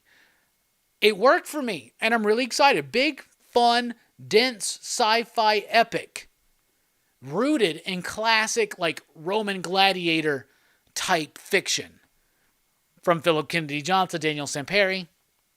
Fantastic book. I'm loving the hell out of that. Justice League, The Last Ride, issue number 7. Very disappointed that Vin Diesel did not show up. However, it was a satisfying enough conclusion. And it had a really exciting setup where I think we're going to see this iteration of the Justice League again at some point, probably in one of the lead-ins to the next Crisis by Joshua Williamson. I thought it was a decent enough, satisfying conclusion. It didn't quite rock my socks off, but it was solid. This has been a solid book, and I feel like they're set up that they're going to revisit this universe and this incarnation of the Justice League and how it ends. So I like that, but if this is just a one and done, it's just okay. I mean, it explores... It does have overall some good explorations on the character stuff, and I guess overall that's a good enough ending. But I think there's more coming out of that. Then we have Batman the Imposter, issue number 2. This was dope. I didn't like it as much as issue number 1, but I still liked it. It's really getting in... Okay, it feels way less connected now to The Batman, the upcoming movie by Matt Reeves. This is written by Mattson Tomlin, who is the screenwriter of that film. But in the first one, it felt very connected, like it could be a prequel or a sequel to that movie. It's not. It definitely diverges from that, and it diverges from much of the more of the contemporary Batman lore and old school Batman lore that we know. Just overall, the Batman stuff that we know, it plays a little bit with the mythology. What is it like to see a Batman that didn't have an Alfred? What's it like to see a Batman without a Gordon? So these are some interesting ideas that are unraveled here. The artwork by Andrea Sorrentino is absolutely amazing. A different style than we see in Gideon Falls, a different style from Primordial, a different style from his Old Man Logan, and it works. It's so freaking awesome. I like this story. It is long, but it is definitely worth the price. $5.99. This is a better value, better bang for your buck than the Superman vs. Lobo. This one's dense. It's got a lot to it. Excellent composition, great artwork, a really solid story. And it's intriguing me because it is literally going in directions to Batman. We've seen plenty of Batman Elseworlds type things, right? This is legitimately going in a little bit more of a different direction, which I really liked. But my favorite DC book of this week was Robin and Batman #1 by Jeff Lemire and Dustin Nguyen. This one's $5.99. It doesn't feel as dense as this one. It's still the Prestige format, not Prestige Plus, but regular comic book size, but bound, square bound, and thicker. Dustin went on the artwork, Jeff Lemire on the story. This book popped and it worked. It's an early story set in the early days of Robin before he was allowed to actually go out as Robin. It's kind of like a Robin origin story, not meaning that we're retreading like the death of his parents and Batman taking him on as his ward, but we're moving a little bit further beyond that. We've seen things like this before. We've seen Batman the Gauntlet with artwork by Lee Weeks. If you're not familiar with that book, I feel like it's very much overlooked nowadays. It was a Prestige format, one-shot.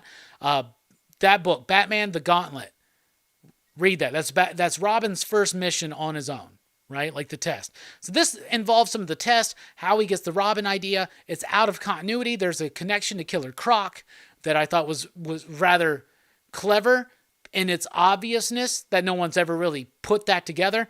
I love this book. Had the emotional nuance, had great artwork. If you're a fan of their work on Descender or Ascender, you're going to love this one.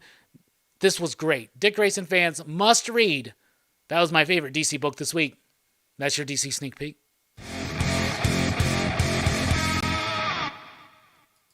All right, so what's coming up here? What's going on? How are y'all doing? Bob says Vagabond's one of his all-time favorites. Still talking about the manga there. I see. Reading is fundamental. Just so you know.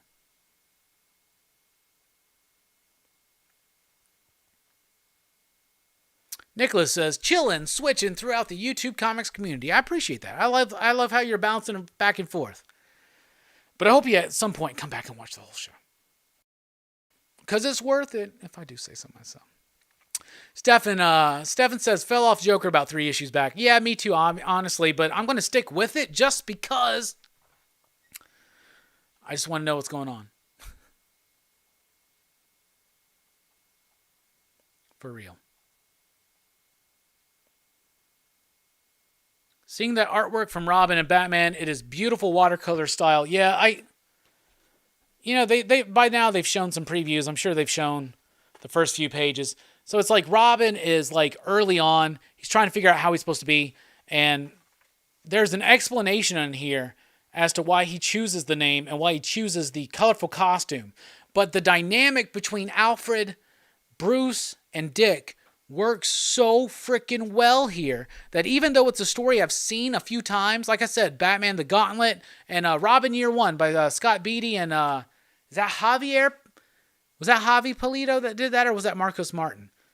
One of them, fine, I believe it's Spanish or Italian artist. I don't know, but it's one of them. And that book, if you never read Robin Year One, is fantastic. One of those artists is on Batgirl Year One, and one's on Robin Year One. Which one is on Robin Year One? Someone help me out. Hey, we got a super chat from Comic Toby. Do you know how to fight? Do you have a black belt? Do I know how to fight? No, not technically. And do I have a black belt? No. Not in any kind of martial art, but I do have a black belt in dopeness.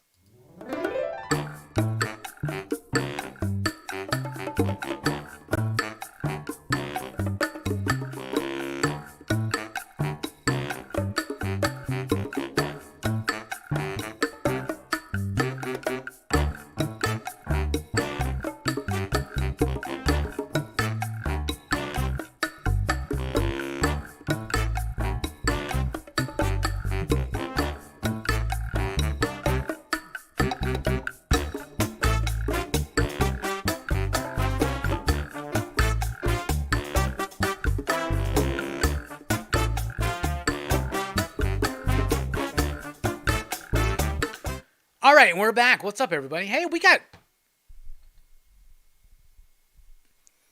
YouTube's telling me I have 120 viewers. Now it just dropped it down to 94, so I don't know why we got such a big bump there, but that's cool. I guess technically we're over 100 today. That's weird. I feel like that's a glitch. Is this even real? What's going on? Well, we do have close to 100 right now, as I see it. I don't know what it says to y'all. Anyway, lots of people here, so what's up? Yeah, only DC sneak peeks. Those are the ones I get early. The other ones I gotta wait till I get them on Tuesday to read them for the weekly comic book review. It's like a fly in here, so it's pissing me off. Anyway,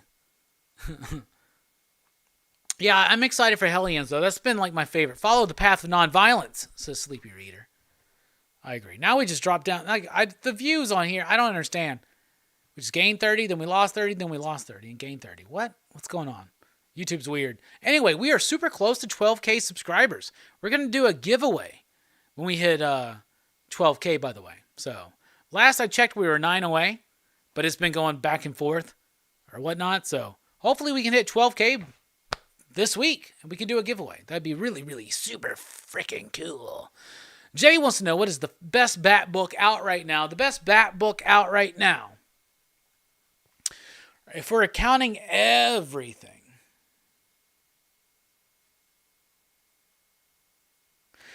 I mean, the main Batman book is still pretty freaking solid.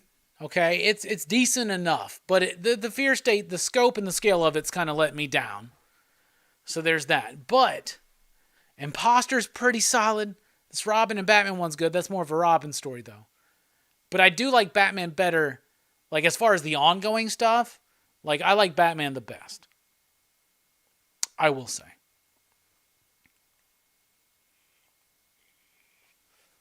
Zach says, really want a new Green Arrow book. Did not like the Aquaman Green Arrow issue that came out recently. Yeah, me neither. Me neither. That was something I did not like. But something I did like is something I want to talk about. So it's time to move into the Dune movie review. First of all, no, I haven't watched The Eternals yet. I plan on doing that, maybe delivering a review next week. But for tonight, after a 2-week hiatus, I want to talk about this one and just watch this weekend. It's Dune.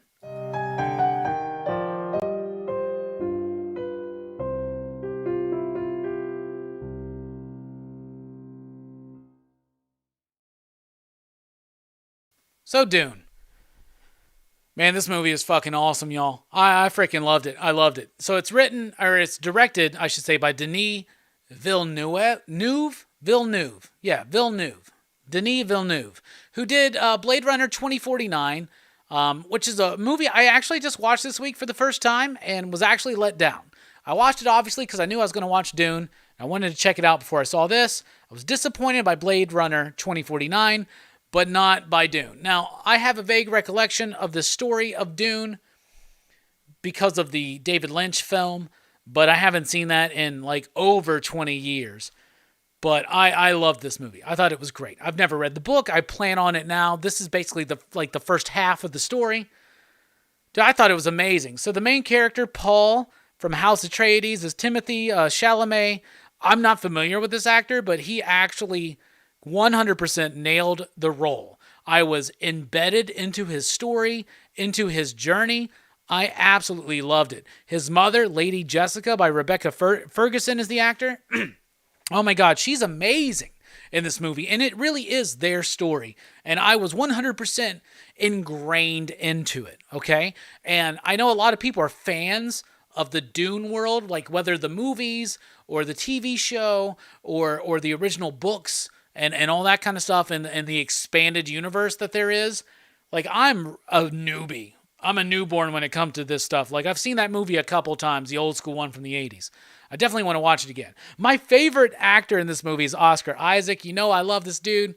And he plays, Leto Atreides, the Duke. Freaking awesome.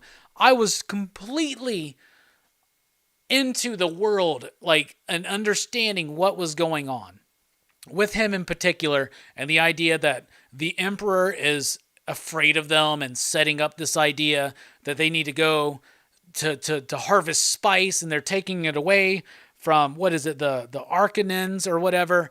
Like, I loved all the political intrigue of it, and he helped cement that. Now, we had the journey from the mother and the son. But the father, Oscar Isaac's one of my favorite performers currently. And honestly, my favorite thing about Dune, this movie, is Oscar Isaac's beard. It was magnificent. It's fantastic. Also, we got Josh Brolin in here as Gurney. His number one guy, his man-at-arms. He did a really great job in the movie. Jason Momoa as Duncan. Really intrigued, even though he does look weird without the beard. He added some warmth to the movie that I really liked. Dr. Kynes, a character that was very important in the story, that was very riveting and complex as well. Then we have Javier Bardem as Stilgar, I believe is his name. It was, we don't know much about what are they called, the Freemans or whatever. We don't know much about them yet in this movie. We're learning about them, but we haven't delved into their world. We're going to see more of that, but his performance in this film was very riveting. Zendaya is very much not in this movie. I think she plays Shani, something like that, but we're going to get more of her in the second one, so I didn't mind that. Dave Bautista as a henchman, was that Glossla Raban or something like that? He was great. He didn't have too much to do, but everything he had to do, he did perfectly. And then we got Stellan Skarsgård as Vladimir Arkanin. Holy cow, this dude's performance was absolutely fire. Amazing, scene-stealing, and way different than the David Lynch movie. The atmosphere, the cinematography, the structure. Obviously, it's just half of a movie, but you can still pick up on the structure, the scope of it, the special effects. It is absolutely riveting. I was immersed in it. This is a 2.5-hour movie that has exceptional production design, an intriguing cast of characters. Everything about it completely just immersed me into it. It was absolutely astounding. And I will say that this movie's 2.5 hours long. And I ran out of my drink 30 minutes into the movie. I did not go to refill my drink. I did not go to take a whiz. This movie was amazing. I give it 5 ya digs.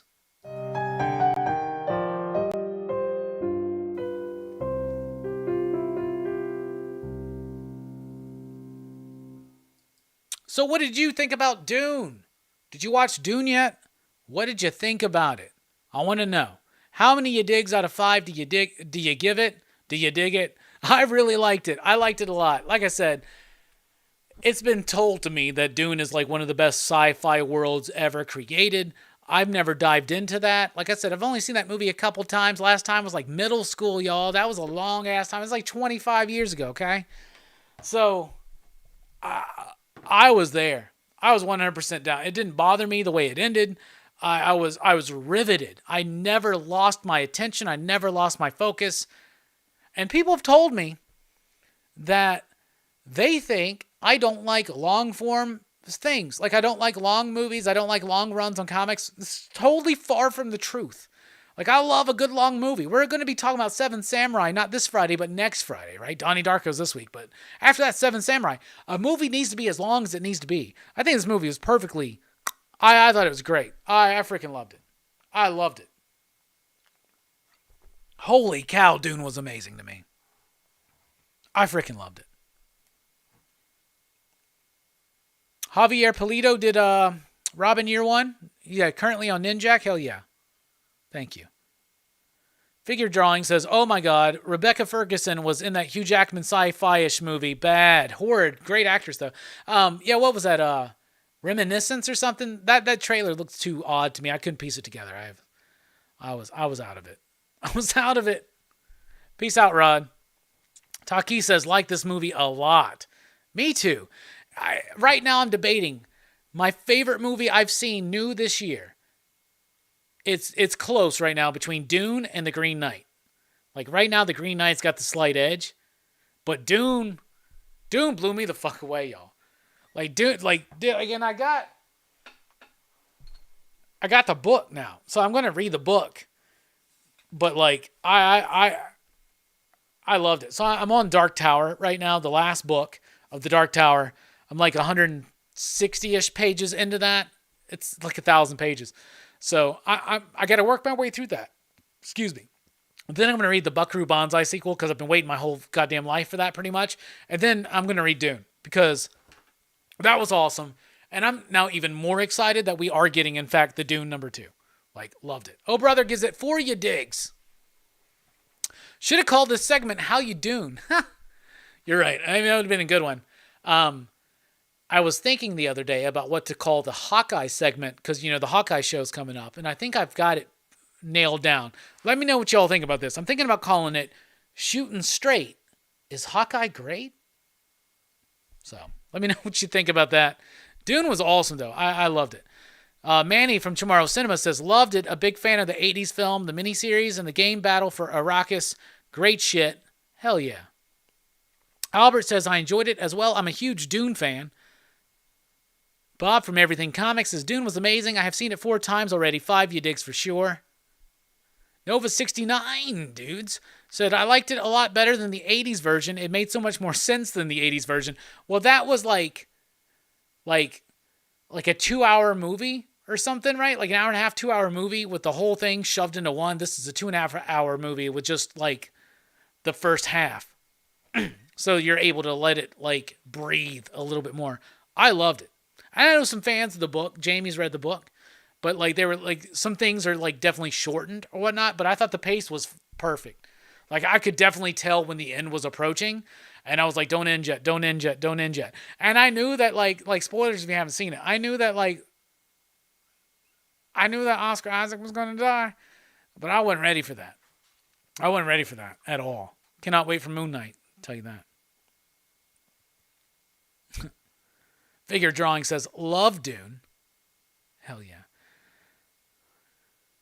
Yeah, but the 80s version, they had, like, Mike reminded me this week that they had to do that whole thing in the beginning where, like, the face shows up and explains spice and all that kind of shit together. Huh. Tim says, 4.5, you digs. Loved how much the pace picked up a little after halfway through.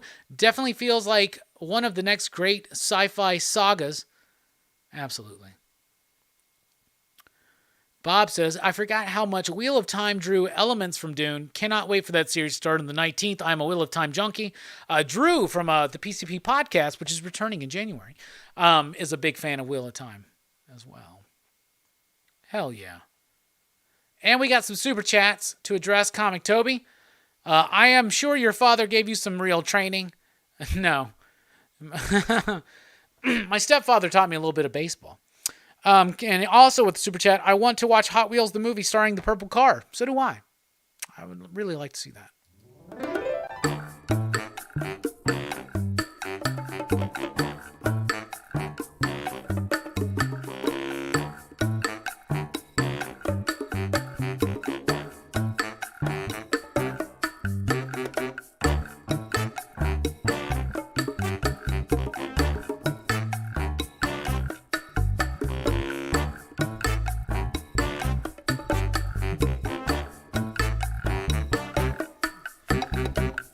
How you doing out there, PCP? Don't you understand what it's like to sing like me?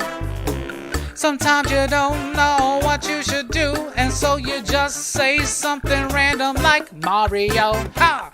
There's a Mario for Mario 3. I think that Mario 3 is the best that can be.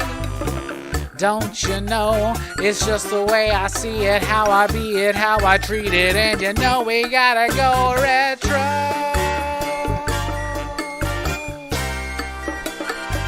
I love that Tanaki suit. Is that the right word? I don't even know, my friend. I'm holding on to that LNES and I don't know what I'm saying. Jason shows up.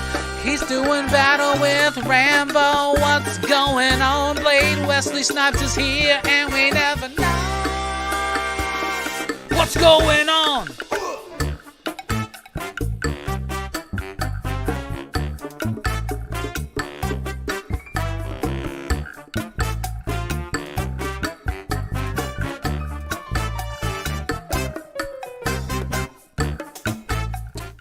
So, this week, I've been catching up on things, you know, like Horror Fest ended, and I was like, you know, I got a little bit of extra time, and I have to watch all these horror films, and I have to shove all these Hellraiser and Halloween films in, right? Got a little bit of a break.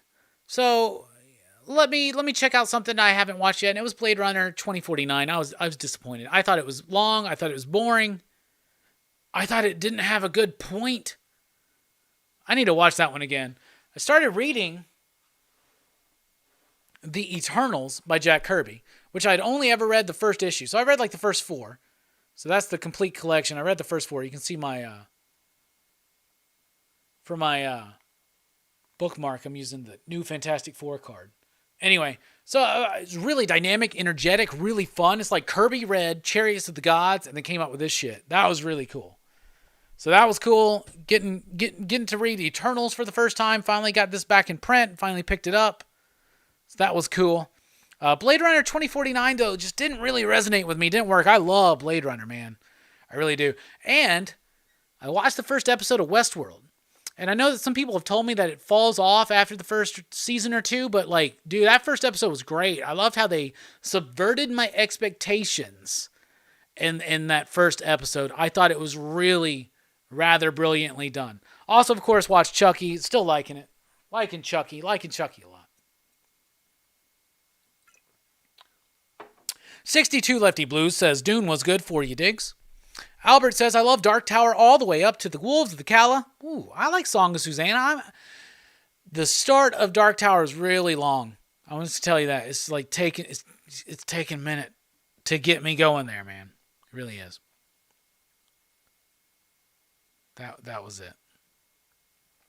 Albert also says, that was the book that Stephen King always wanted to write. He always wanted his J.R.R. Tolkien moment, but I felt like Dark Tower lost its inspiration after Wolves of Calla. JC says, I did not like Dune, but it made me want to read the book. How small is the text on that paperback? This is a rather larger print, I guess. It's not super large print. That's what the text looks like. And so this is like their new versions of the pocketbooks. Oh, there's a map in there. And it is about just shy of 900 pages. Damn.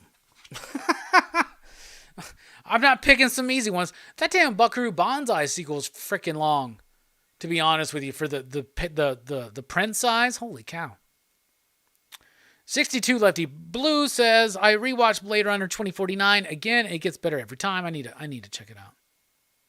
Officially Unofficial Geek says, my boyfriend uses Garbage Pail Kids cards as bookmarks. Hell yeah. Station. Bob says some shit that I don't understand. The Ass Sadal and Wheel of Time was definitely drawn from the Bane Gazette. Someone check on Bob. Is he okay? Dune is a fantastic read, says Zach. That's cool. Speaking of fantastic reads, guess what, y'all? Guess what? It's time. It's time. It's been a while. But it's time for Marvel in the 90s. And today we're talking about Weapon X from Barry Windsor Smith. This was presented in Marvel Comics Presents number 72 through 84. In 8-page individual chapters, Marvel Comics Presents was a long-running Marvel anthology series that had 4 stories in each issue, and they had really fantastic runs in here. Notably, Weapon X by Barry Windsor Smith. We had Gene Colan doing, what the hell, Black Panther. I think it was Black Panther. Yeah, I'm pretty sure. Was it? Maybe I'm misremembering, but it doesn't matter.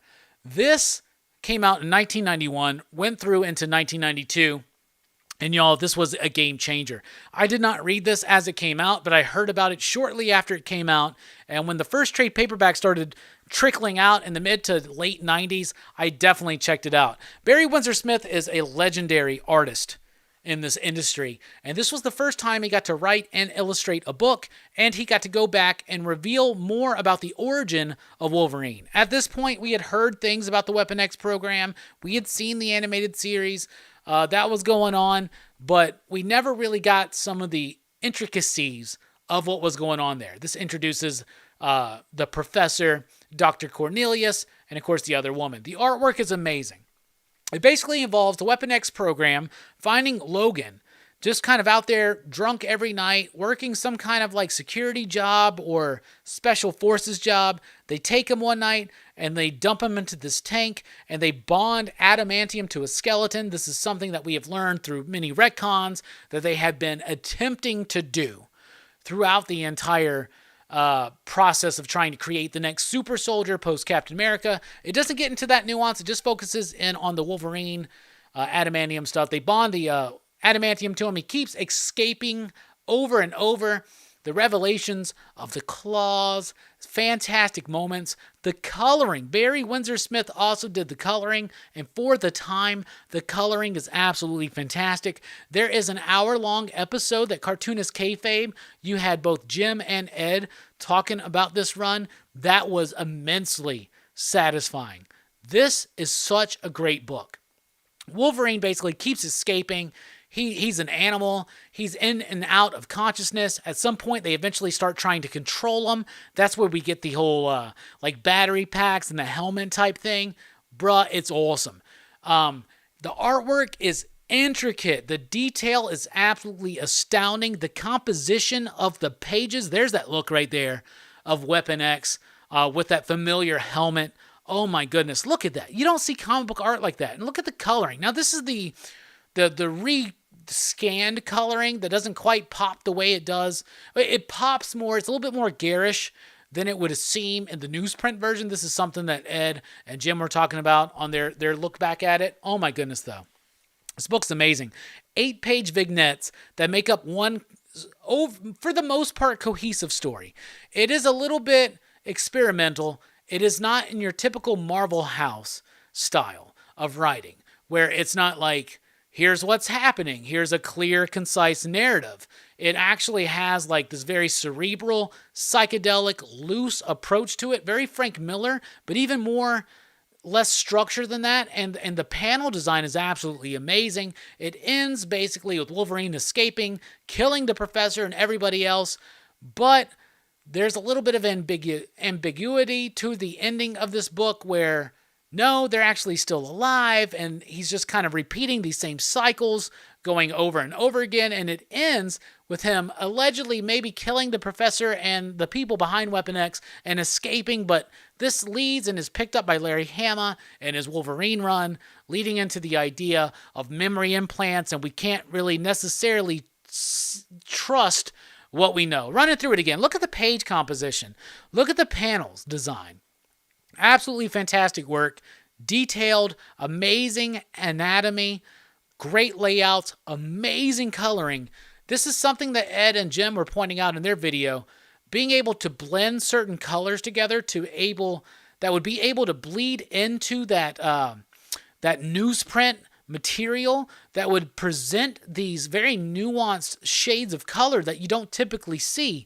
In particular, things like magenta and stuff like that. But also the use of the backgrounds, how you look in the background here, how you have that like the computer panel, but it's just squares of light. This is something that you see in like Star Trek The Next Generation, but this looks a little bit more psychedelic, a little bit more Steranko Kirby influence, but the anatomy, like at one point they were talking about this panel, and they were like, not only does Barry Windsor Smith need to prove to us that he knows perfect anatomy on a muscular forearm, but he knows the inside anatomy as well and the bone structure. Dude, this book is amazing. If you've never read Weapon X, it is one of the absolute best Wolverine stories of all time. In recent years, I have quoted Old Man Logan as being my favorite Wolverine story, but I'm definitely changing that right now. I have not revisited this book in a long time, but this is better. And it ends with this whole idea of what is an animal, what is nature, what is nurture, what is memory, who are we, and what is the perspective on certain things. And also, is this real? Is this real at all? You never know. And even if you don't know what's real, keep clawing at it, going at it, and eventually you're going to be bare-ass naked, going through the Arctic cold in Canada. That's what this book is about to me, and I give it 4.5 in the highest point of 4.5. The only thing is, I think the ending's a little bit too tricksy and unclear. Aside from that, it's a near perfect book. 4.5, you digs. What do you think about it? That's been Marvel in the 90s.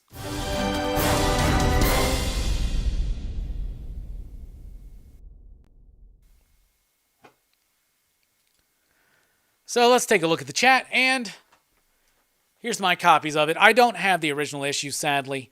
I would like to get them because I want to read it with the newsprint, but I did get this Marvel Omnibus Wolverine Volume 1. And as you can see, there's a Marvel trading card in there, and I read Weapon X, which this presents Wolverine's story in chronological order. That's what we're going to be going through here for a while. So expect a lot of Wolverine material on Rockin Robbie Live. Great presentation. Super solid book. Got Steve McNiven right there doing his best Frank Miller. Love this. Just recently came back in print. Got to get Volume 2. Don't have Volume 2. So I want to know what y'all thought about that. I love the hell out of it. I read that. I think I still have my trade paperback in there. The one that was probably released in like 98 or something like that, maybe. Probably wrong on the year there, but I absolutely love it. And it reignited my fervor into... I haven't read Barry Windsor Smith's Monsters yet, and I definitely got to do that. So I want to read some comments here. And see what's going on. One collection down. Marvel in the 90s. Hell yeah. Hell yeah. Bullseye Bot Biz so much more classier than all of us, just so y'all know. One collection down. Big old Fable said, Weapon X was so good. Bob says, thank you for noticing. Jay says, that Weapon X is epic. Whatever happened to Barry Windsor Smith? Still working. Just released the Monsters book. He's been working on that one for years. That just released like several months ago. Killer cover. Yeah, that's a really good cover.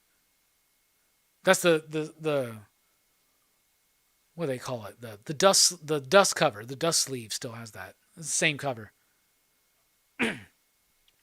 Yeah, Barry Windsor Smith came out with the Monsters graphic novel. Looks amazing. Need to check it out. Station, Naked Logan. Hell yeah. Kayfabe drinking game. Every time Ed Pisker says, "Man, take a shot," you'll be plastered in 15 minutes. I bet. I'd love to chat with all three of those guys. Tom, Sholey, Jim Ruggs, and Ed Piskor. I love those dudes. Red Room's one of my favorites. Y'all know that. Great pool, Robbie. Classic book. Yeah, fantastic book. The crazy thing is that this isn't even Barry Windsor Smith's best work, but this is still phenomenal. Hell yeah, Eric. What do you say is his best work? What did he do? What did he do at Valiant after this? Did he do Hardcore? Did he do Harbinger? What did he do? Did he do Bloodshot? I don't remember. Barry Windsor Conan. Yeah, Barry Windsor Smith Conan's really good. I haven't really delved too much into that. I used to always read the Savage Tales stuff. Why doesn't Barry Windsor Smith go to cons and get a ton of books for him to sign? I don't know. Maybe he was busy working on that monster book, I guess. Steph knows he's late, but just wants us to know that Dune is the movie of the year for him. Cool. Archer and Armstrong. I think he did a lot of stuff at Valiant, right? This is a really cool omnibus, though. I plan on going through this whole thing. So next time we do one of these segments, expect a Marvel in the 70s, and I think you know what we're talking about. The Jim Rugg variant for the next Red Room is awesome. It's the Robert Crumb homage cover. Yeah, I saw that. The only one that I've gotten from him so far has been the Spawn homage that he did. I loved the fuck out of that. I'm very, very proud to own that. Eternal Warrior? Yeah, he did a lot of shit over there. Hell yeah. Those of you who have read Barry Windsor Smith's Weapon X, how many you digs do you give it out of 5? And I'll get back to that as soon as we return from break. We'll be right back. We got a lot more coming. Thank you all so much. This has been a blast coming back here for Rockin Robbie Live.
turn, flex. Now walk it out. Turn, flex. Now walk it out. Turn, flex. Now walk it out. Turn, flex. Now walk it out. Oh!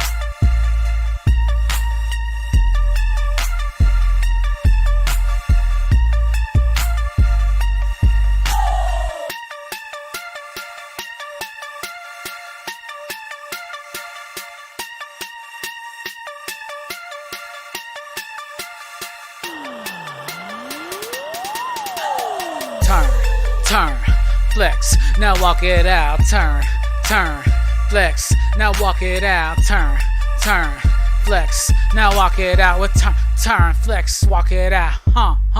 We turn, flex it out. What's up, everybody? How's everybody doing? Station! Everybody in the house. Hey, Brando's here from Comics Kings. How you doing, brother?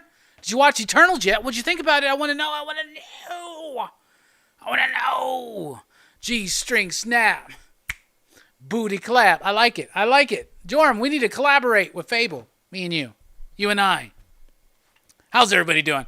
Welcome back to Rockin Robbie Live. We've had a fantastic show already. We've been talking about comic books. We did the DC sneak peek. We talked about our pick of the week. We talked about Dune the movie. And we talked about Wolverine Weapon X by Barry Windsor Smith for Marvel in the 90s. And just because we like that damn bit so much... Marvel in the 90s. How's everybody doing out there? Fantastic show so far. We still got a little bit to go. I'm about to preview what's coming up tomorrow over at The Experience. But before that, or after that I should say, top 5 favorite movies from 1997, a little bit of show and tell, and you know how we do here. You know how we do. This show is driven, fueled, if you will, by your questions, your thoughts, your comments, and your concerns. But real quick, PCP mystery boxes are now available. There's only 10 of them available. They're $20 each. Email us at popculturephilosophers@gmail.com if you're interested. First 10 emails, you get them. That's all we got. $20, that includes shipping. Thursday night on the show, we got Justin Richards. He's talking about his latest show, or his latest Kickstarter comic book called I Only Have Eyes for You. Donnie Darko on PCP Movie Night at 9 p.m. Central Time Friday night.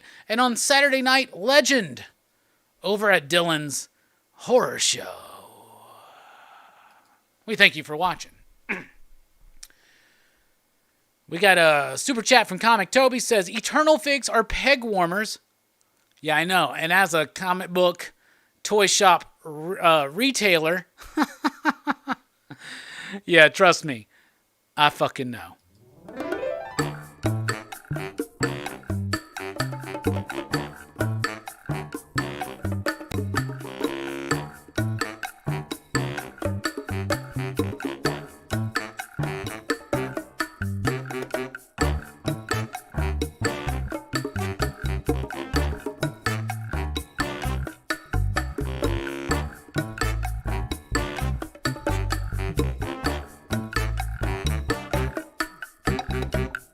Let me tell you about this little man I know. His name is Hellboy Robbie, with the pen jumping all around. I don't even understand what's going on. I got this Weapon X figure right here. It comes from Toy Biz, but I'm missing one of the little tubes, whatever you call them. I need one more to complete this figure, but the elbow on the left arm is loose. It sucks. and I need someone to tighten it up. That's not an action feature, it's just misunderstood. The elbow of my Weapon X figure, I don't know what's going on. Bye bye from Everything Comics. Can't wait to see your show tomorrow with Justin Richards. That was weak, I know, I'm sorry.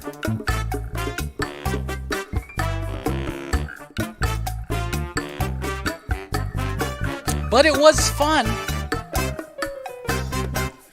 Comics King says I enjoyed Eternal. 7.5 out of 10. Looked amazing. Thank you for the review.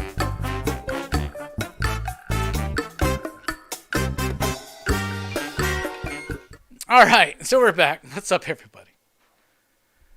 Cool, Brandon. I'm looking forward to checking it out. I always look forward to checking out a cool movie. Dune, though, was one I had to watch this week, and it was awesome. So glad. Bye, Bob, by the way. And what's up, Brandon Conkle in the house? Brandon, I don't know if you heard yet, but the PCP podcast is returning in January, and our patrons are going to be able to watch the live video recording of the podcast before it gets cut down, edited, and put up as an audio podcast for everybody for free. So there you go. Super cool. Available at the $5 mark and on at patreon.com/PCP. Also, follow Pop Culture Philosophers on Facebook and on Instagram. You can find Pop Culture Philosophers and on, what did I just say? You can find podcasts and more at popculturephilosophers.com. You can follow me on Twitter at the Rockin Robbie. And that's what we're doing. Like I said, one more time, PCP Mystery Box is now available. Only $10, $20 each, including shipping. That's with shipping. It's $20. Email us at popculturephilosophers.com. Nope, email us at popculturephilosophers@gmail.com for information. Justin Richards on the show Thursday night. Donnie Darko on Friday night. Saturday night, Dylan's Horror Show, Legend. And it shall be legendary. Legendary. Anyway. Dune slot machine is a go at the casino.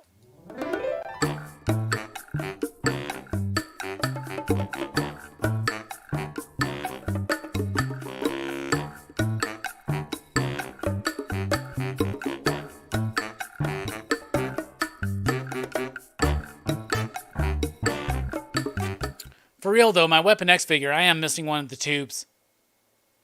Otherwise it's complete. And this is loose. But I feel like we can just tighten that up. But it is loose.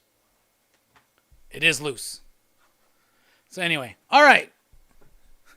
Tomorrow night, 5 p.m. Central Time, over at The Experience, I do a show with Dynamic Forces, Rex and John. Really, really fun show.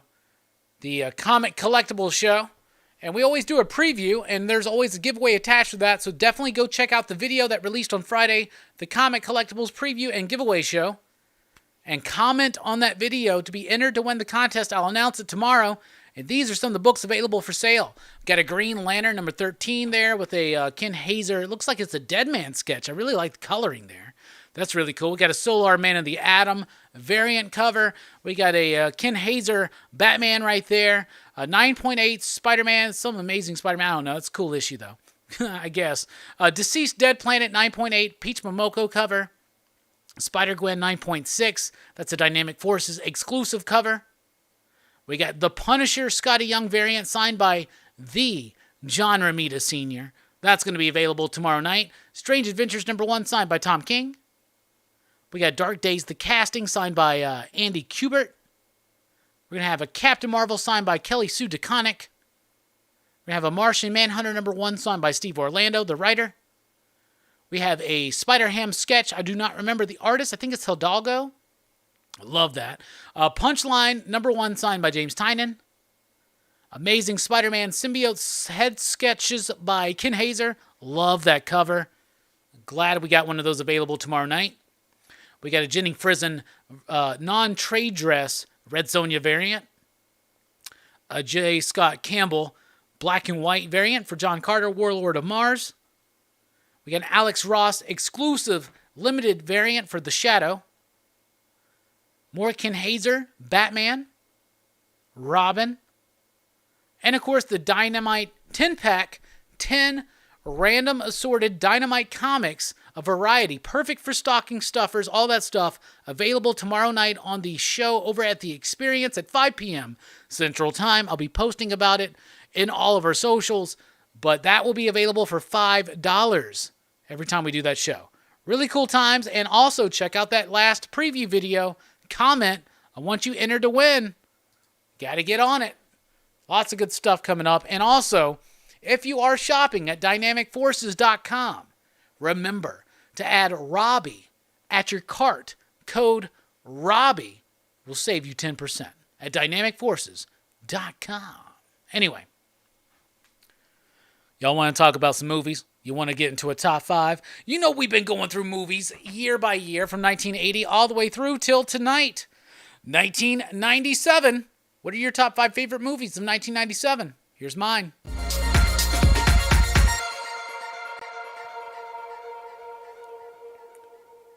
First up, honorable mentions.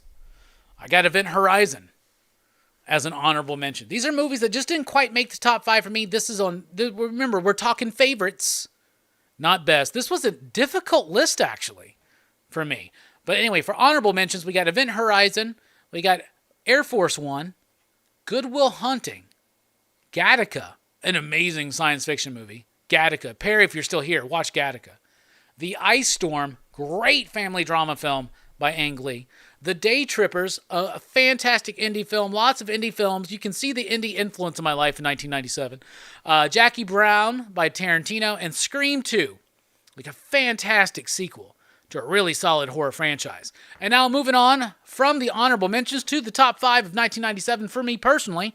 I want to know yours, but my number 5 is Waiting for Guffman. Christopher Guest, this movie is absolutely freaking phenomenal, man. It's like the mockumentary type style. We've seen it so much done to death in TV shows, even like The Office. Dude, this is like, it starts with Spinal Tap, really, and maybe even before that, but like Christopher Guest like completely nails it in Waiting for Guffman. It's a great movie that's about like, they seem to be real people. And that's what I love about the Christopher Guest films. Even though they're very eccentric, odd, quirky figures, they're very comedic, it feels very real. And this is about a very small town, local talent show, or like presentation for their centennial or something like that, that they think that somebody is coming that's going to maybe want to take them to Broadway. It's such a great film. If you've never seen it, check it out. At number 4, Suburbia. What's Suburbia? Not the one from the 80s. This is the one from Richard Linklater, the director of Dazed and Confused. What Dazed and Confused did for the 70s, this does for the 90s. And it shows us a little bit about what Richard Linklater thinks is the difference, the similarities and the differences. I was obviously a teenager in the 90s, so I really, really kind of like lean into this one. I love it. Giovanni Ribisi, Parker Posey, an amazing cast. Nikki Katz's in this movie. It's really good. If you like Dazed and Confused and you've never seen Suburbia, check it out. If you're a 90s baby like me, or 90s teen like me, I should say, definitely check out Suburbia, number 4. At number 3, The Fifth Element. We talked about that this year on PCP Movie Night. It won one of the polls, I believe. Fantastic movie. We had Jasmine and Mark from Geeks Unleashed on that show. It's a great movie. I said a lot there. Great science fiction. Luc Besson, the direction, the cinematography, everything about it, the story, the performances, it really is top-notch, and we've already said a lot about it. At number 2, Chasing Amy for me. This is one of my favorite, if not, it's like my second favorite Kevin Smith movie. I think Clerks is still number 1, but Chasing Amy's got a lot of nuance. It's got a lot of boldness. It's daring in its portrayal of the realness of, first of all, sexuality and human relationships. And it doesn't necessarily have a happy ending, but to me, it's the perfect ending for this movie. I absolutely love it. That's my number 2. And my number 1, LA Confidential. I had to do some soul searching. I had to really think about it. There's a lot of great movies in this year. If you look at the honorable mentions, any one of those could easily be in a top 5. But for me, what takes the cake is L.A. Confidential. An amazing cast. Kevin Spacey, regardless of what we know about him now, is really great in the film. Guy Pearce. We got Danny DeVito. Come on. We got Russell Crowe. Kim Basinger. It won Curtis Hanson the Best Adapted Screenplay award that year. I absolutely love this movie. It is fantastic. It's like L.A., California film noir, and it just absolutely nails it. It nails the atmosphere. It's modern for its time, though, and it's absolutely such a brilliant and amazing film that I guarantee, and because I just thought about it right now, I guarantee we're going to cover it on PCP Movie Night in January. It's not the first movie we're doing in January. Maybe I'll reveal that later, but that's fantastic. To recap, there are the honorable mentions. Fantastic movies, one and all. Watch them if you haven't. At number 5, Waiting for Guffman. At number 4, Suburbia. At number 3, The Fifth Element. At number 2, Chasing Amy. And at number 1, L.A. Confidential. That's my top 5 favorite movies of 1997. What are yours?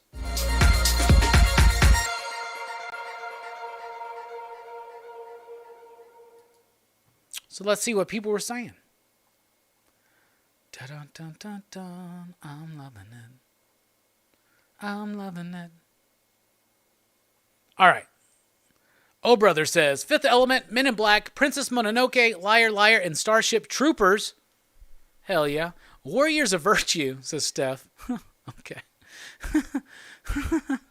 Missing Link says, Jackie Brown. That's a great movie.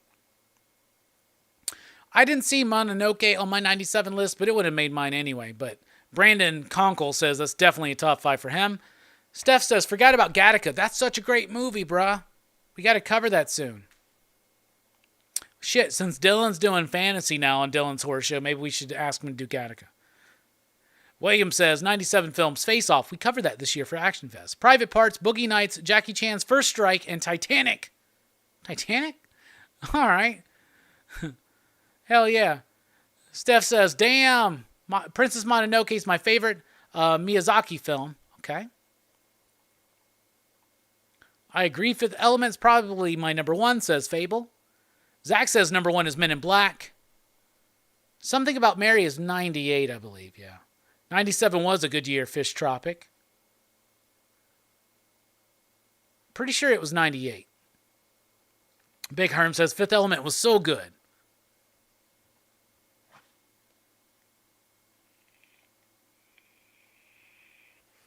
Fish says Anaconda came out in 97. I know everyone's seen that. I've seen it too. It's good. 62 Lefty Blue says Perfect Blue and Princess Mononoke, the Starship Troopers, Grosse Point Blank, Chasing Amy, The Game, Mimic, Event Horizon, LA Confidential, and Austin Powers. Yeah, baby. Jay says LA Confidential is amazing. And Steph says Guy Pearce looked odd in LA. Fish Tropic says Gattaca. Man, I love Gattaca. I haven't seen that in a while. That's a really great, nice, good sci-fi movie about clones, and it's got some resonance, man. Con Air, says Fish. I see Con Air. It's not one of my favorites, but I do love Con Air. I really do. Figure Drawing says honorable mentions: Donnie Brasco, Lost Highway, Crash, Contact, Nothing to Lose, and Mimic. Yeah, I thought about putting Contact on my honorable mentions, but honestly, I hate to be that guy, but I like the book better. But it's where I got my rap stage name, is from that book. Zach says Men in Black's number 1, then Air Force One, Fifth Element, Scream 2, Liar Liar. Hell yeah. Starship Troopers was crazy too. A lot of Starship Troopers love. Tomorrow Never Dies. I'm about to be watching all these James Bond movies again. I'm so excited. Getting ready for the podcast coming back. Nobody's going to say Batman and Robin. No, Chris, we're not going to say that. Chris, by the way, I was listening to the April 420 PCP Army playlist the other day. I love the hell out of that. Some good movies, though. But yeah, no Batman and Robin. No Batman and Robin. No, we're not gonna go there yet.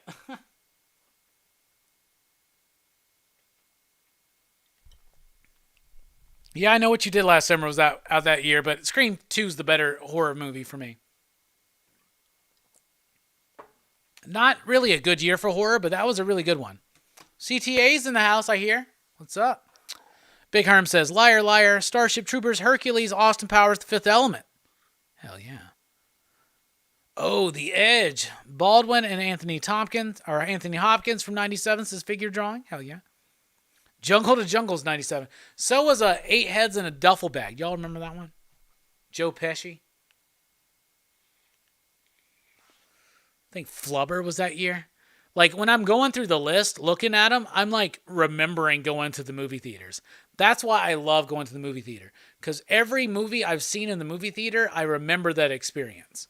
It's something that's really different. I don't remember necessarily every movie I've ever seen at home. But like when I'm watching a movie that I've seen at a theater, I instantaneously remember that. It's amazing. Like Face Off, CTA. We covered that in Action Fest this year.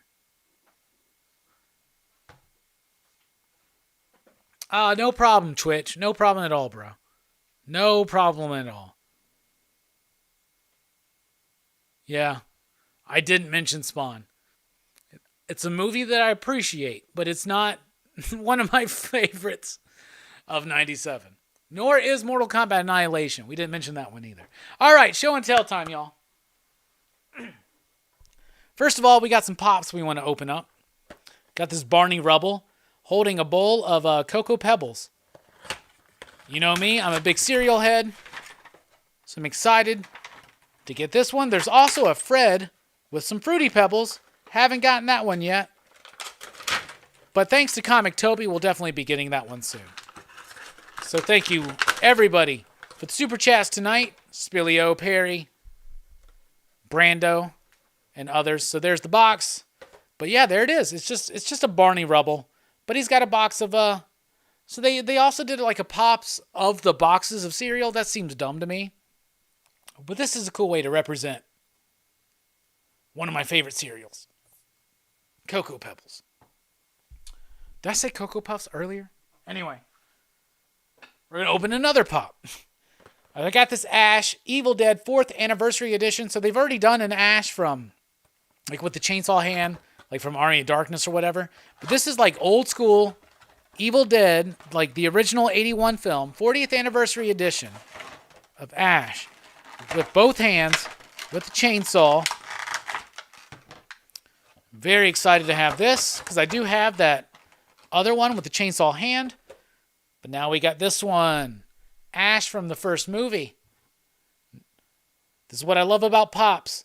Who ever thought I would have had an in-scale Barney Rubble holding Cocoa Pebbles and an Ash from the Evil Dead 1 side by side. Let's add another one. How about John Nada from They Live? Just picked this one up this week. Brand new and fresh. Pop. So you know me. You know I love They Live. John Carpenter. Roddy Piper. Playing this character. You know the inspiration for Teen Dog Shades comes from this movie. There it is. I came here to do 2 things. Chew bubblegum and kick ass and open pops. That's 3 things. And I'm all out of pops. And I'm out of bubblegum. So now it's time to kick ass. Who would have ever thought in your life you would have had an in-scale They Live, Evil Dead, and Cocoa Pebbles action figures? But they're not action figures. They're more like in-action figures, but they do move their heads. So there you go. Anyway, more pops to add to the collection of pops that I've already said that I stopped collecting pops, but they keep coming out with this kind of shit. Anyway. Also want to show off that I got this Evil Dead 2 Ash action figure. Right there. Pretty freaking cool. And I've showed this off before, but this is the Faces of Evil. You know, I'm not really into the new He-Man Origins action figure lines, but I wanted to get this 2-pack because I wanted the Keldor. That's the Skeletor Origins line, and then this is the Cronus. That's Trapjaw before he became Trapjaw. This is Skeletor before he became Skeletor.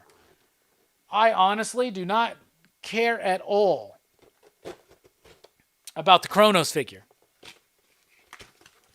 But I'm opening this right now. because I want this Keldor figure. First of all, his half of the power sword with that glow to it, and the glow that's on the staff, the Havoc staff right there, plus the idea that this is a Skeletor with a cape, and you can put the Skeletor head on it and actually make it like a cooler, like a different version of Skeletor. Really freaking excites me. There we go. And that's Trapjaw before he became a cyborg. I'm actually got a deal. I'm going to trade that back in to Mike.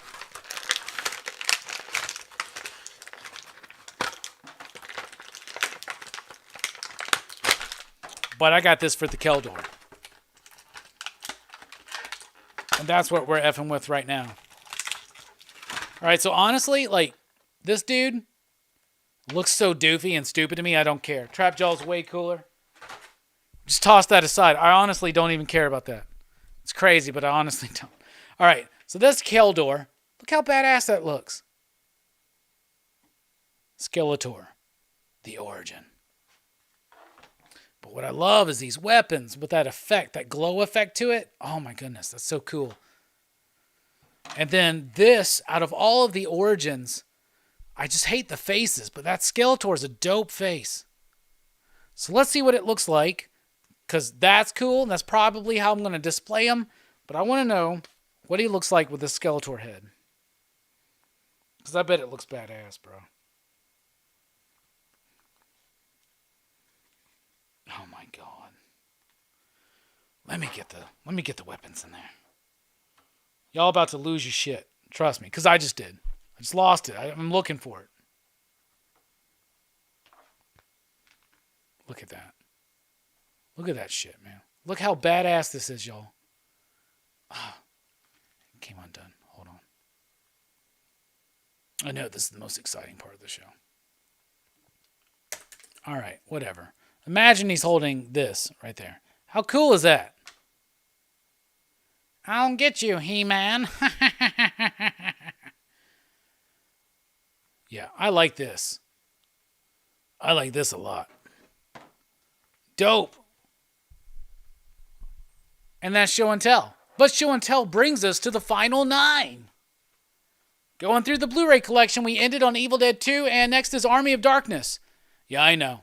It's an A movie, but it's in the E's because it's the third part of the Evil Dead trilogy, but I know it bothers my anal retentive nerdness inside, but I love it. That's the Scream Factory edition, Army of Darkness. The Exorcist, which is probably the newest, actually it is the newest Blu-ray pickup of mine.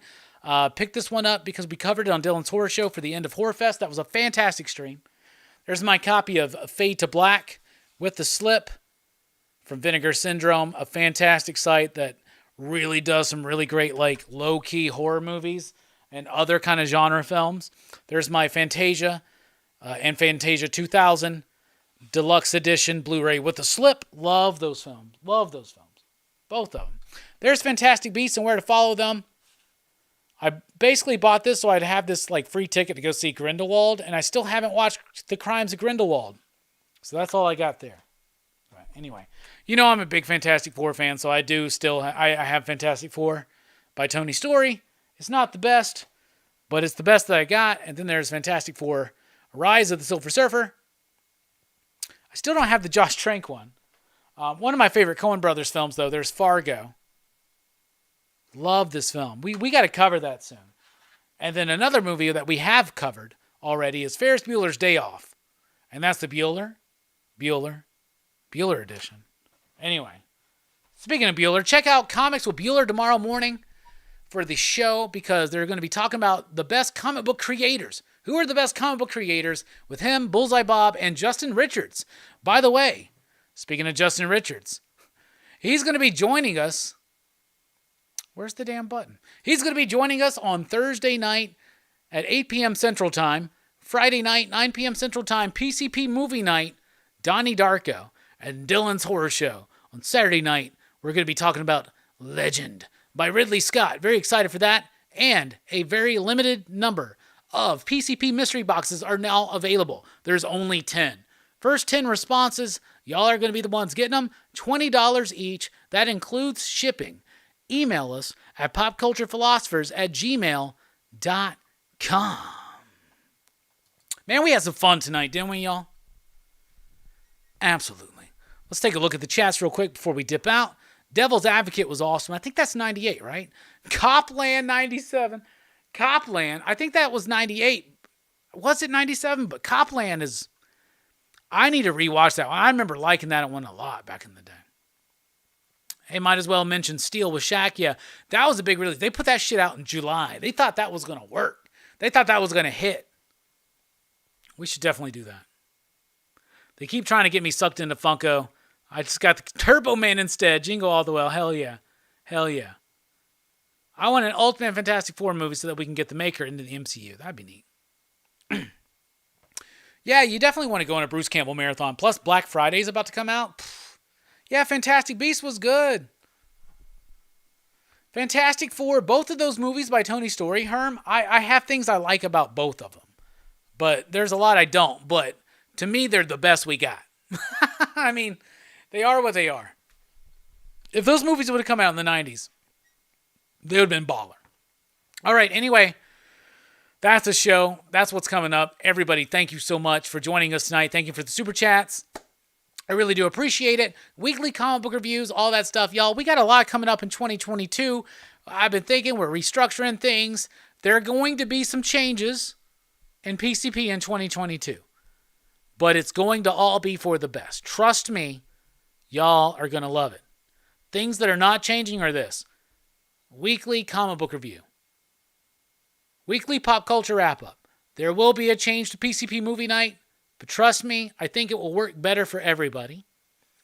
There's going to be a new show that's a new oldish show that's being reintroduced in a new format. Comics Revisited is going non-live. Sorry, that's just what's going to happen there. And lots more. Trust me. Podcast coming back. 2022 is going to be amazing. Oh, and yeah, more QVC. Bruh, I love QVC. And that's why I love working with Nick and Rex and John over at the Comic Collectibles Show.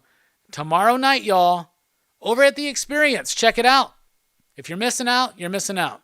Because we give away comics and all kinds of other collectibles, and it's really cool stuff. There's also a Vampirella statue by... It's like the Art Germ influence Vampirella statue. It's like super saucy. It's awesome, and that's going to be available super cheap. Y'all don't want to miss for that. And yo, Twitch is here with Super Chat. Bro, get caught up on Lucky Devil and Comixology. I think you'll like it. I keep hearing that, but then I heard some people say they didn't like the latest one, but I really do appreciate the Super Chat. Let's go out on a high note with the Joker. Thank you, Twitch.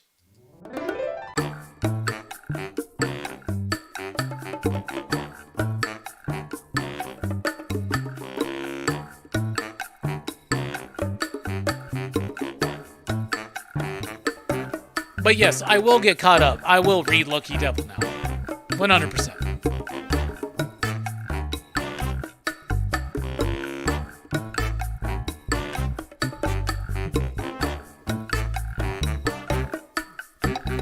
Let me tell you about this little man I know. His name is Hellboy.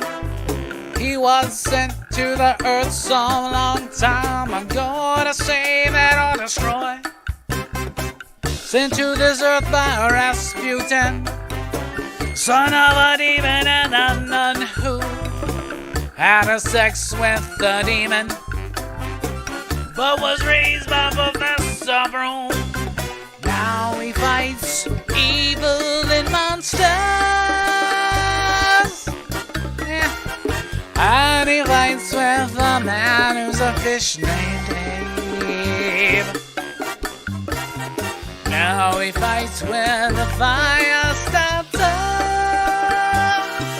named Liz, and an ectoplasmic mess named Johann. PPID. Thank you all. We love you. Station.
turn, turn, flex, now walk it out, turn, turn, flex, now work it out, turn, turn, flex, now work it out, turn, turn, flex, now what?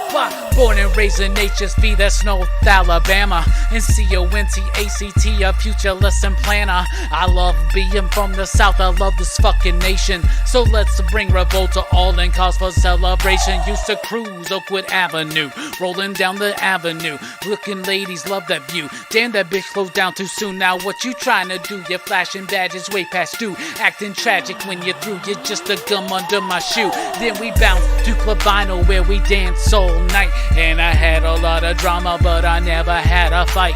Tequila brings a buzz on and I'm chasing the high life. That ladies love the way I speak, they say I'm erudite. Now they wanna hear my voice while they're playing with their toys. And I make them hot and moist, cause my dick's the taster's choice. Now y'all eating from the plate I'm dishing, represent. Keep on living, stop your bitching, stop some spending. Want my mission, keep on wishing. Turn, turn, flex, now work it out. Turn, turn, flex, now work it out. Turn, turn, flex, now work it out. Turn, turn, flex, yo, we work it out. PCP, what you do when we rolling through, you know what we do in your community. We coming through, walking down, walking strong. Everybody tag along. This is how we do it. Bad batch, ever strong. What?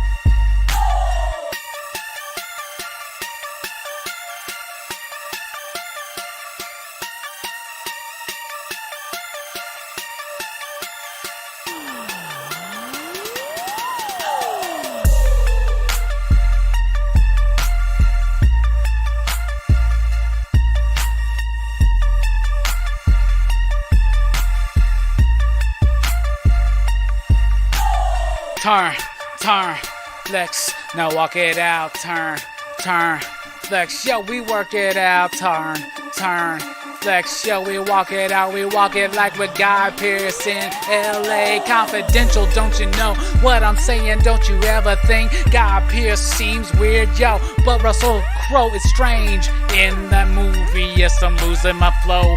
And you know, don't you know, PCPs are the pros.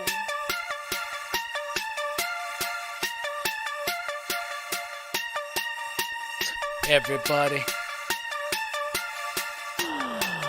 how does PCP do? Yo, we turn, turn, flex, now work it out. Turn, turn, yo, we flex and we work it out. We turn, turn, turn, yes, we work it out. We turn, turn, yo, we flex and we walk it out. Brandon didn't know I could spit. God damn bullshit. Didn't you know who I am, little spit? Let me tell you, everybody likes to walk on you, but I like to walk on through when I do what we do. What?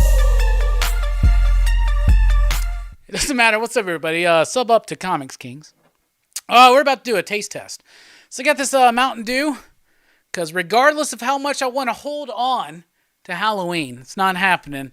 It's time for Christmas already. We're skipping Thanksgiving. It's just the way we go. This is the gingerbread snapped Mountain Dew. I am not looking forward to trying this. So it's gingerbread Mountain Dew.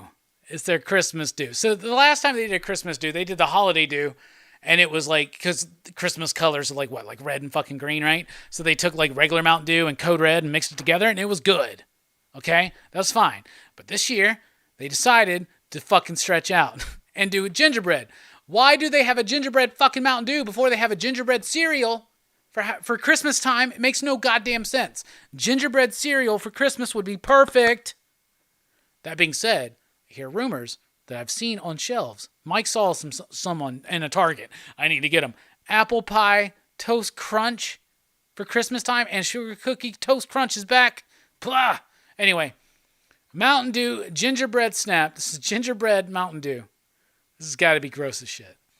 I'm not looking forward to this. J Strick says he likes it. J Strick says he likes it, but I don't trust J Strick.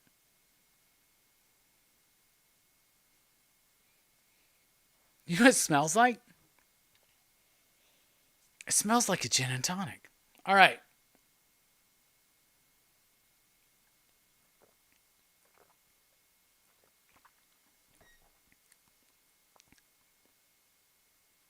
Oh, wow. Holy shit. That's actually pretty good, y'all.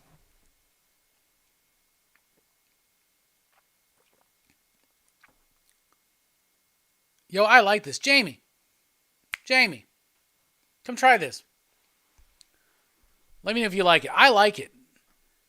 I like it a lot. It's like ginger Mountain Dew. It does have the gingerbreadness. I think I give that a 4 out of 5 you digs.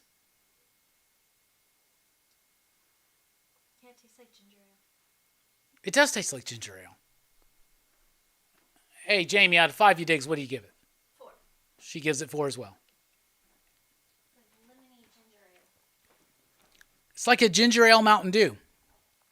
I taste a little bit of like the breadness to it, but like it's like this is actually really good.